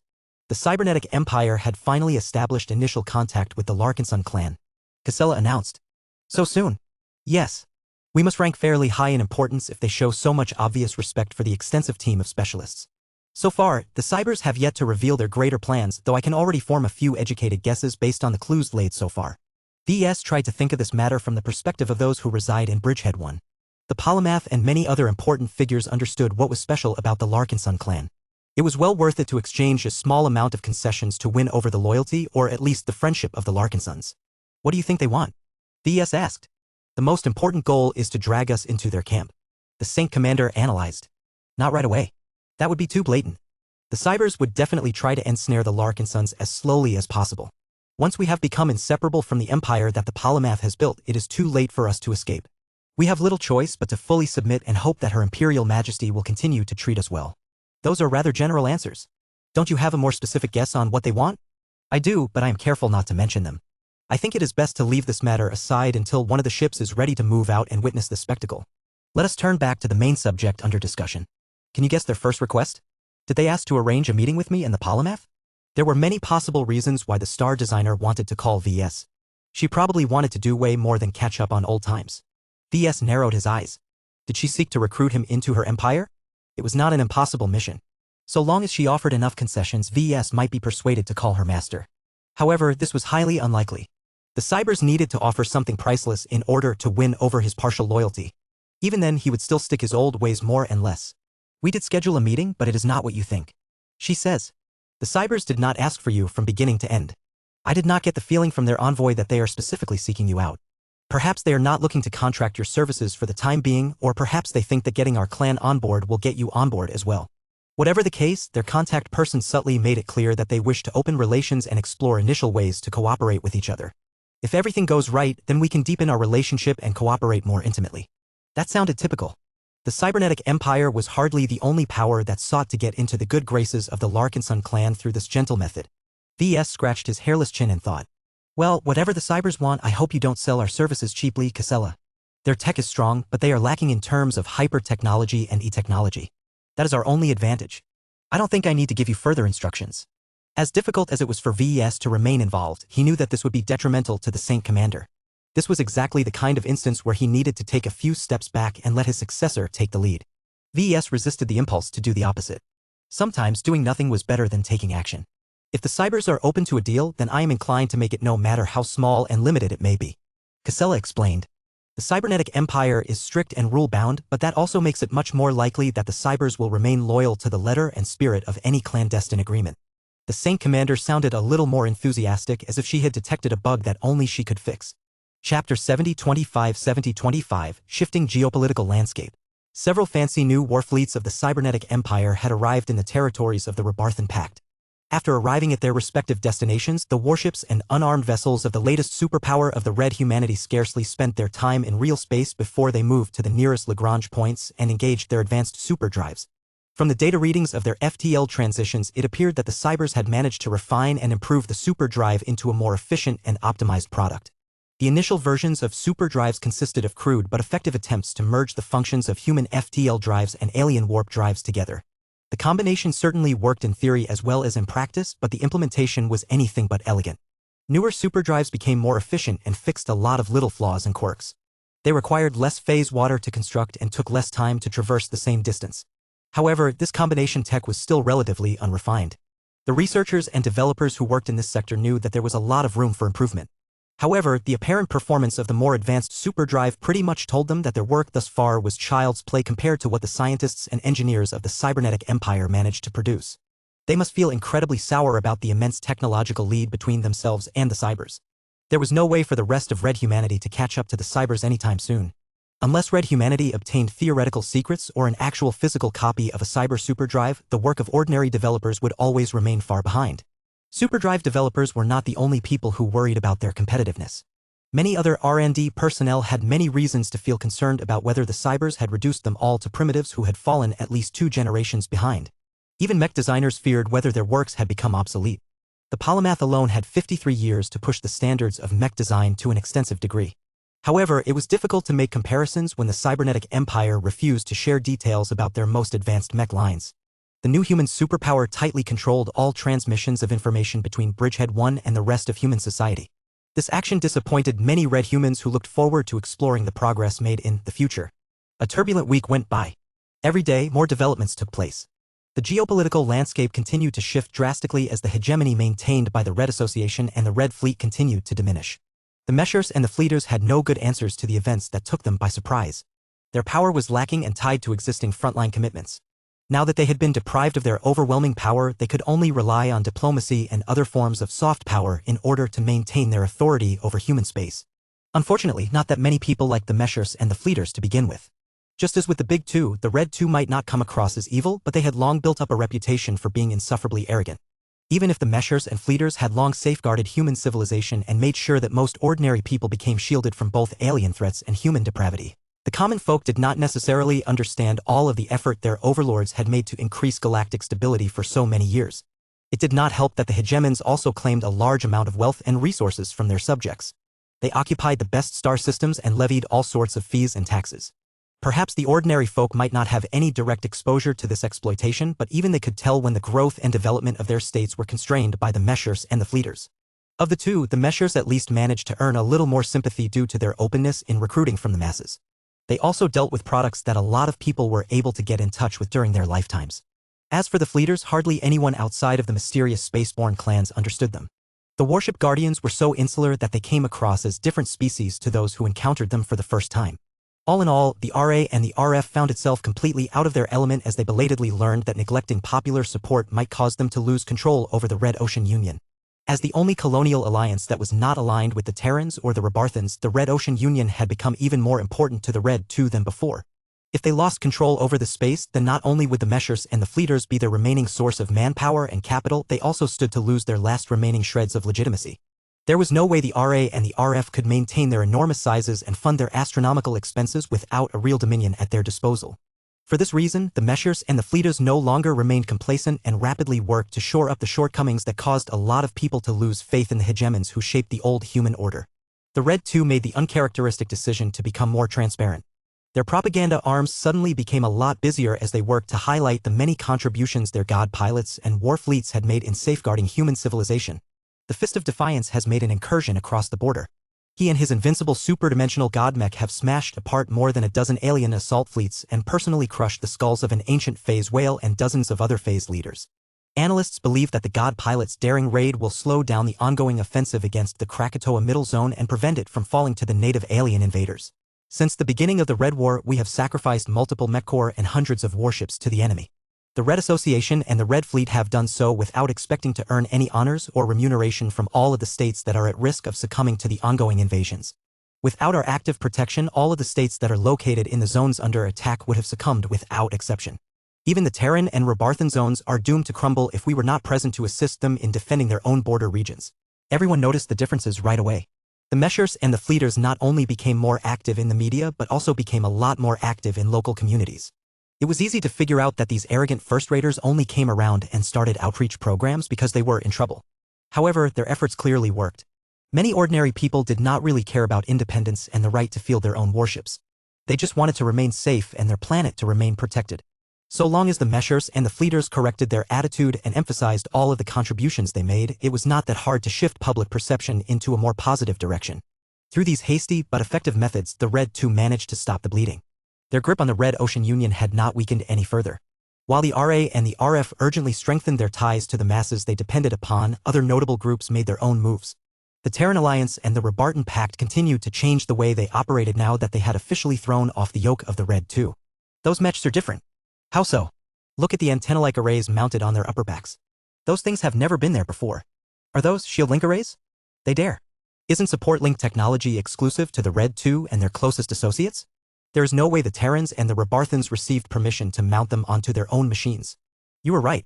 I think the first-rate colonial superstates have grown tired of waiting for permits that will never come. They have clearly taken matters into their own hands. If they tried to pull this off during the age of mechs, all hell would break loose. Nowadays, the RA and the RF can do nothing. It was not that simple to mount shield link arrays onto existing first-class multipurpose mechs. Many of the popular first-class multipurpose mech models were carefully designed and precisely engineered to excel in their official configurations. Only the modular and semi-modular mech designs could accommodate shield link transceivers without requiring extensive reworks. These were also the first-class multipurpose mechs that embraced this coveted high technology. Although not enough time had passed for these new generation of shield-linked mechs to show off their improved performance, their appearance already injected a lot of confidence in the Terran and Rebarthan soldiers. The latter especially needed all of the encouragement they could get. Their pressure was enormous now that their superstate had to fend off the native aliens and the mutated Vorabugs at the same time. Unfortunately, the Rebarthans needed way more than better shielded mechs in order to stop the tide of Vorabugs. The cybernetic empire had already deployed a number of their war fleets, but no one was sure how effective they could be. The Cybers had spent 2 generations preparing to fight the native aliens. How well did their advanced tech stack up against the mutated Vorabugs? Hopefully, the Polymath and her empire managed to develop at least a couple of weapon systems that happened to be effective against giant bug swarms. While the cybernetic empire was already moving to prop up the Rabarthan Pact, the new superpower had also started to reach out to many other states and organizations, particularly those who had been neglected by the Red 2. VS noticed that the Larkinson clan became increasingly more invested in cooperating with the cybernetic empire. It felt strange for him to remain uninvolved in a matter of great importance to the clan. Saint Commander Casella Ingvar led the negotiations, and she clearly possessed her own set of priorities that differed from his own. This meant that VES might not like whatever she was willing to give up in order to obtain a valued concession. In order to prevent VES from entering into any needless fights with the new matriarch, he held back his curiosity and tried his best to give the Saint Commander enough room to make her own mark. Talks progressed quickly. The Larkinson clan was young, and the matriarch possessed all of the power needed to make decisions. She did not have to persuade a council to back her proposal. The cybers also happened to work quickly. Their efficiency was astounding, but many people gradually learned that this was all due to the reforms enacted by the Polymath. Although the cybernetic empress did not directly participate in the negotiations, it became clear that she had a vested interest in its outcome. The biggest reason why the cybernetic empire treated the Larkinson clan so highly was not its glorious war record or its amazing living mechs. It was because the Larkinsons controlled the only known entry method to the blue dimension. Kedis did not intend to create a new dimension breach so soon. She and Gloriana still worked hard to earn hundreds of ascension points and unlock a few desirable upgrades. Continuing to spend AP on opening the same portals on repeat might be satisfying in the short term, but it would stunt their growth in the long term. This was why the two female mech designers wanted to make sure to continually upgrade the Dimension Observatory so that the next dimension breach was better than the last one. Only by making the portals larger and more persistent would Red humanity be able to harvest enough mid- and high-grade superdimensional matter to upgrade every ace mech and god mech. The cybers may have missed the first two mining ventures, but they were determined to participate in the next one. Chapter 7026 Hugo Fournier. While VES continued to work on the Riot Mark III project and the Arboreal project, he assumed that he would not have anything to do with the ongoing negotiations. Perhaps Kedis might get involved due to her status as the holder of the Heaven's Word, which everyone mistakenly assumed was the only available tool that could create a portal into the blue dimension. Perhaps the cybernetic empire might still seek VES out due to his many groundbreaking works. He did not think that was likely, though. The Polymath and billions of cybers had spent more than 5 decades on increasing their scientific understanding on many phenomena. They also used the time to invent all kinds of new and improved tech. VES would be a fool if he thought that the cybers had ignored his body of work.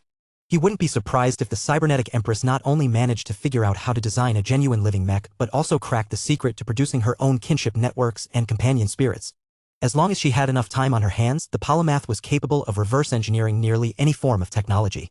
Perhaps the xenotechnician was a lot better than her at deciphering incomprehensible alien tech, but the Polymath's unmatched broad knowledge base made her among the most suitable mech designers to reverse engineer Class 9 design philosophies like that of VS. The only question was whether other cybers aside from their empress managed to learn how to devise their own living mechs, and how many of them had accumulated during the time their empire quietly developed in a time-accelerated bubble of space. He didn't expect to be able to find out the answer so soon. The new matriarch of the Larkinson clan dropped by his design lab unannounced. VS frowned and paused his work on the Riot Mark III project to face his latest visitor. Casella, I would love to greet you properly, but you interrupted me when I was just getting into my groove. My mood certainly doesn't appreciate you coming here without giving me prior notice. Meow. Unlike VS, a certain gem cat that was lounging nearby did not react so negatively to her appearance. Lucky jumped from his perch and floated over to the matriarch, who promptly held his body in her arms and began to stroke his plaited head. Meow. I did not want to interrupt you like this, but I did not want to delay this matter. What is going on? VS questioned. It had to be important to make Casella care so much. As you know, our clan has been negotiating an agreement with the cybernetic empire. During the talks, you came up as a person of interest to them. There are many reasons why the cybers are eager to learn from you and establish a closer cooperation agreement with you. During our round of negotiations, the cybers have agreed to make substantial land concessions in order to gain an opportunity to talk to you and extend an offer to you directly. Did you sell me out? VS suspiciously asked. Absolutely not. Do not misunderstand, sir. The cybernetic empire could have contacted you directly through other channels. The cybers have instead chosen to make their intentions known to the clan, which shows they are taking this matter seriously. I believe that they have offered enough sincerity to hear them out, VS. He looked carefully at Casella but did not think she had changed so much that she was willing to sell him out to put the clan ahead. Fine. VS said. My patience is at a limit. If the cyber cannot maintain my interest, then I will be gone. I think that the cybers should be more than capable of earning your interest based on what little they have exposed to me so far. The cybernetic empire is founded and kept together by relying on more than the benefits of wielding advanced technology. Its members, of which there are many, are strong believers in the polymath's work. They are quite colorful. The Saint Commander was right. The cybers were indeed fascinating individuals. VS got to learn that firsthand after he agreed to entertain the request and communicate with a member of the new superpower. This was how he came to face a physical projection of a cybernetic human individual. The man did not hide his eagerness when he was finally able to meet with VS. Professor V.S. Larkinson. It is a great honor for me to be able to greet you. I cannot tell you how many times I have envisioned this meeting. Your work is endlessly admired among my colleagues. They all wish to greet you in person and tell you how much you have inspired them to seek life in other machines, but our wise superiors have recognized that overwhelming you by presenting so many strangers to you is counterproductive. After a lengthy period of negotiations and so on, I shall be the first and only cyber to speak with you on matters relating to official business. VS and Lucky remained silent as the cyber initially flooded the pair with words. What is your name? Hugo. My name is Hugo Fournier. I chose my surname myself. Oh? Is that a common cultural practice within the cybernetic empire? Yes, but only among those who were born without surnames that truly belong to us. You see, I am a batch human.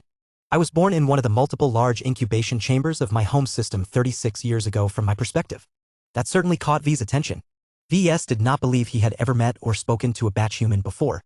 In fact, if this Hugo fellow did not mention it, VS would have assumed Hugo was a fairly normal human who was born from two parents under relatively normal circumstances. VS began to examine the cyber's projection properly. What stood out was his complete cybernetic conversion. His body had clearly been converted into a humanoid package that consisted of high-quality cybernetics. The fusion between man and machine was so extensive that VS could not even begin to imagine how Hugo experienced his life. VS did not have a strong background in cybernetics. He was unable to fathom why anyone would want to replace his flesh and organs with artificial machinery to such an extreme extent. A batch human, huh? VS lightly spoke. Does this mean that you grew up without traditional parents? Hugo nodded. He did not look offended by this line of questioning. That is correct. The cybernetic empire assigns professional caretakers to the creches where batch humans such as myself are growing up. We are all grown with this in mind, so we have never felt bothered by the fact batch humans such as myself are unable to grow up in what you natural humans consider a real family. I imagine that all of the other individuals in your batch can be considered your brothers and sisters. That is correct, Professor. While we do not have fathers and mothers per se, we all consider our Imperial Majesty to be our mother in spirit as well as body. She has not made it a secret that every batch human grown within our empire have inherited at least a fraction of her blessed genes. VS almost sputtered when he heard this. The polymath certainly liked to produce a big layout. Doesn't that make the polymath your literal mother? Hugo grinned. We batch humans believe this to be the case. Her Imperial Majesty may not have raised us as the mothers of natural humans, but the extensive care and attention she put into her batch human project shows that she cares for us all. I am one of the few batch humans that has received her personal attention and grace during my life, but I do not consider myself to be more deserving of her love than any other batch human. The white-haired and goateed cybernetic life form actually looked wistful as he voiced his earnest thoughts. Hugo had not replaced his organic body parts with machines to the point where he literally became as dull as a machine. His emotional range remained rich and his personality still retained its youthful human vitality. Fascinating. VS commented. How did you end up in a position to be the first Saya to converse with me on behalf of your empire? The cyber smiled with pride. His artificial blue eyes glowed a little brighter as well. Let me complete my introduction, Professor. I am Hugo Fournier, a journeyman mech designer. As a deep admirer of your work, I have worked hard to develop a design philosophy that is derived from yours. With great effort, I have managed to reach my current rank by committing to a Class 9 design philosophy in distributed intelligence living mechs. You can design living mechs? I do. Hugo smiled. I would love to show you my designs to you, but I am currently prohibited from doing so unless your clan has concluded an agreement with our empire. For now, I can tell you that my living mechs may not be as expressive as yours, but they possess their own merits that you have never witnessed before. The name of his design philosophy already conveyed a lot of information. As far as VS knew, distributed intelligence was related to AIs. It described how a multitude of lesser AIs could combine their strengths to form a much powerful Gestalt intelligence that was far greater than the sum of its parts. Such a phenomenon was quite powerful in the AI sector, so much so that a lot of safeguards had to be implemented to prevent these Gestalt intelligences from going out of control and unintentionally seeking to eradicate humans. VS had never thought of applying such a concept to living mechs. Now that he thought about it, he realized that these so-called distributed intelligence living mechs actually had a lot of potential. Hugo Fournier was absolutely a genius for being able to come up with this idea and making it viable enough to become a journeyman. Is this why you have been assigned to be the first cyber to speak with me? VS asked. Yes, but that is hardly the only criteria. Hugo admitted. My introduction is not done yet. Let me tell you who I work for. I am a member of the Living Machine Tower. You may not understand the significance of this, but only the best mech designers or engineers who specialize in living mechs, living warships, or living versions of technological objects can enter this prestigious establishment. Did the polymath create a dedicated research institution that is entirely derived from my design philosophy? Yes, and more. Hugo smiled wider. There are 13 towers in total. They are more than simple research institutions. Each of them comprise of centrally organized sectors based on a broad field. They encompass the R&D institutions, the factories, the educational facilities, and anything else that is directly related to a technological specialization. During the time of isolation, each of our prestigious towers has grown to the point where they employ tens of millions or hundreds of millions of us. Everyone in my particular tower wishes to introduce you to our work and hope that you will become proud with what we have managed to invent without your direct input. VS became completely speechless after he heard all of that. He never imagined that the polymath had set up an entire sector that was solely dedicated to deciphering, imitating, and surpassing his work on living mechs and other living products. He hadn't even become a master mech designer yet, which meant that eager fans such as Hugo Fournier had to learn how to design living mechs the hard way. The fact that there were way more mech designers than Hugo in the cybernetic empire frankly horrified VS. How extensively did the cybernetic empire destroy his stranglehold on living mechs? How much progress had they made in replicating his higher-order living mechs? Were they able to produce second-order living mechs? What about third-order living mechs? More importantly, were they capable of designing their own Carmine mechs? VS deeply wanted to know the answers to these questions. Chapter 7027 Institutional Power. In just a single remote conversation, VS became utterly overwhelmed by the information conveyed by Hugo Fournier. The batch human revealed that the cybernetic empire had dedicated massive amounts of manpower, funding, resources, and so on to the development of living mechs and other related products. Although Hugo did not go into specifics on how much progress the so-called living machine tower had made, the fact that it not only had the backing of the polymath but also employed millions of incredibly smart and well-educated cybers meant that it probably made a huge amount of progress. VS did not think it was likely that the cybers had made too many revolutionary innovations that deepened the foundation of living mechs and living products. He refused to think that other people could make so much progress in a field that he painstakingly pioneered. The cybers may have been able to cheat by spending so many years inside the space-time bubble, but time alone should not be able to overcome all of the challenges related to surpassing VS in his own field of specialization. VS preferred to think that the cybers had instead made a lot of strides into broadening and diversifying the field of living mechs. To put it in a different way, the living machine tower was probably populated with mech designers that resembled Alexa Strion much more than VS. These apprentices and journeymen all worked hard to gain the ability to design living mechs, but branched out shortly after they became proficient in the basics. It was not feasible for them to learn his original design philosophy, let alone surpass it. VS had only ever taught Alexa Strion his complete theoretical frameworks thus far, and even she was not yet capable of replicating his more advanced living mechs. That reduced their threat level. So long as no single mech designer in the living machine tower was closer to realizing V's design philosophy, then they could offer a lot of value to him. They could feed him interesting ideas and assist him in his mech design projects, just like what Alexa was doing ever since she became his direct disciple. And what if he was wrong? What if the living machine tower hosted a few mech designers who aspired to substitute him if he suffered a mishap? What if the polymath had taken this a step further and nurtured a bunch of mech designers who intended to surpass VS regardless of the fact that he was still alive? He could easily imagine that duplicitous star designer concocting such a scheme just to screw him over. The worst part about it was that she could completely justify her actions. After all, there was only one VS and he happened to have a penchant for diving into trouble. It was more than reasonable for the polymath to prepare substitutes who could pick up his legacy for designing living mechs and complete the endeavor of realizing his design philosophy. Originally, it should be Alexa who was meant to succeed him, but the problem was that she had too little time to learn and develop herself as a mech designer. She could not directly compete against the mech designers who might not possess superior qualifications but possessed a head start that was worth at least a couple of decades. How terrible! All of this was speculation for the time being. VS did not have a clear understanding of the makeup of the living machine tower. The worst-case scenario may not be true, but so long as the possibility existed, then VS always needed to take it into account. So what if the polymath sought to raise a mech designer whose sole purpose was to usurp his own design philosophy? VS would just have to do better. He refused to believe that cyber mech designers who should at most be a few decades older than him had already surpassed him in his own field. This should especially be the case if they remained stuck in a single star system that was effectively deprived of exotic radiation. It did not matter too much if these hypothetical challengers to his throne could now venture out into the new frontier and soak up lots of new experiences. Just as they were making progress, VS undoubtedly advanced his progression as well. He just needed to ensure he remained productive in order to stay ahead of the competition. With that said, VS turned to the more optimistic scenarios.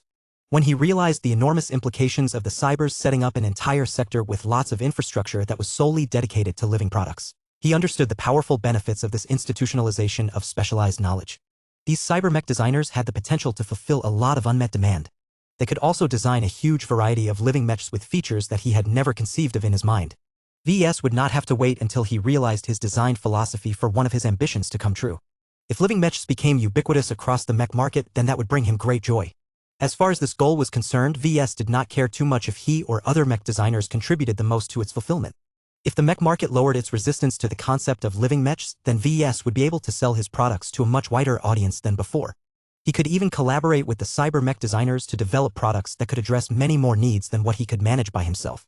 VS suddenly began to view the Living Machine Tower as the most perfect facilitating environment for himself. It was filled with so many assistants who could work on living mech design projects with minimal input from him that he could get a lot more projects done in a short amount of time. He could almost completely negate his bottleneck on output. Instead of having to design a couple of living mechs at a time, he could complete dozens of design projects in a single quarter. Even if most of them suffered a bit from the lack of personal attention from him, so long as the cyber mech designers were competent enough, the drop in quality should fall within an acceptable range. VS just knew that he could get a lot more done if he managed to gain the full cooperation of an entire tower filled with living mech design specialists. He momentarily gained a strong desire to enter Bridgehead 1. This living machine tower may have become a holy land for living mech design. This extensive and tight-knit network of research institutions and other organizations should have explored many shallow applications of living mechs. Many of them may be incredibly useful to VS and many of his customers. No other third-party organization had invested so much time and effort into growing and expanding the field of living mech design. It was as if an organization dedicated to furthering the research and development of living mechs traveled back in time. As VS continued to think about the bottomless implications of the existence of a tower dedicated to his original field of specialization, he briefly entertained the idea of traveling to Bridgehead 1. He wanted to persuade every member of the Living Machine Tower that it was natural for him to take charge of their powerful organization. Even if he was not a member of the cybernetic empire, the fact that he pioneered living mechs and managed to develop numerous profound applications of it should still put him in the lead. The problem was that VS was unsure whether the polymath would permit such dissolute actions. He was not one of her many pawns, but instead a complete wild card that the star designer should never be able to predict with a high degree of certainty. He knew that the polymath disliked variables like that the most. Hugo. VS spoke after a few minutes had passed. He was still coming around to the shocking revelations made by the batch human. I have so many questions that I don't know where to begin. I am sure you do, Professor Lorenzen. We predicted that. Take all of the time you need to absorb the new information. One of the many lessons taught by Her Imperial Majesty is that we should never force ourselves to match her capacity in learning and processing information. If you are feeling overwhelmed, it is always correct to pause your information gathering activity and take the time to digest what you have already gained.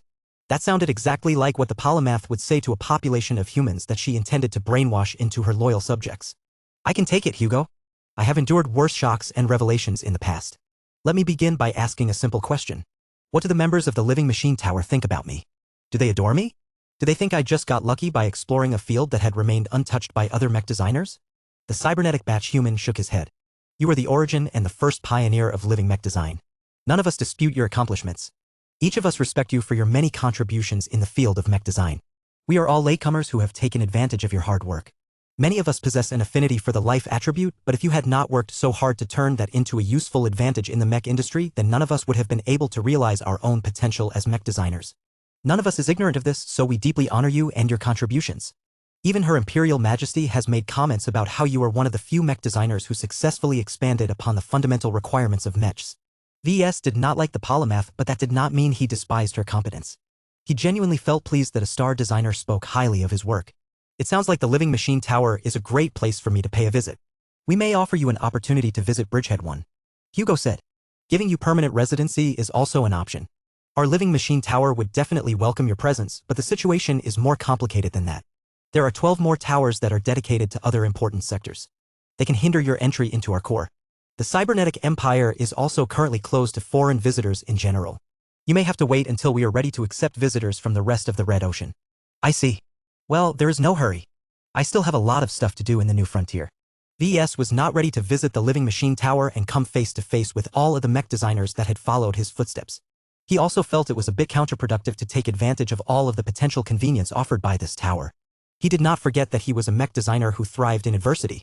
Rather than traveling to the safest human star system in the Red Ocean, he felt he could make much more substantive progress as a mech designer if he traveled to the front lines of the war between the Robarthans and the mutated Vorabugs. Only by tackling the latest challenge head-on would VES be able to solve the problems that truly matter and reap the rewards for fulfilling so much urgent demand. In addition, as magnanimous as VES became as of late, he still possessed a selfish and competitive bone in his body. He did not want to share too many benefits to the latecomers who nipped at his heels. In any case, it would not be too late for VES to visit the Living Machine Tower and potentially take it over after he had advanced to the rank of Master Mech Designer.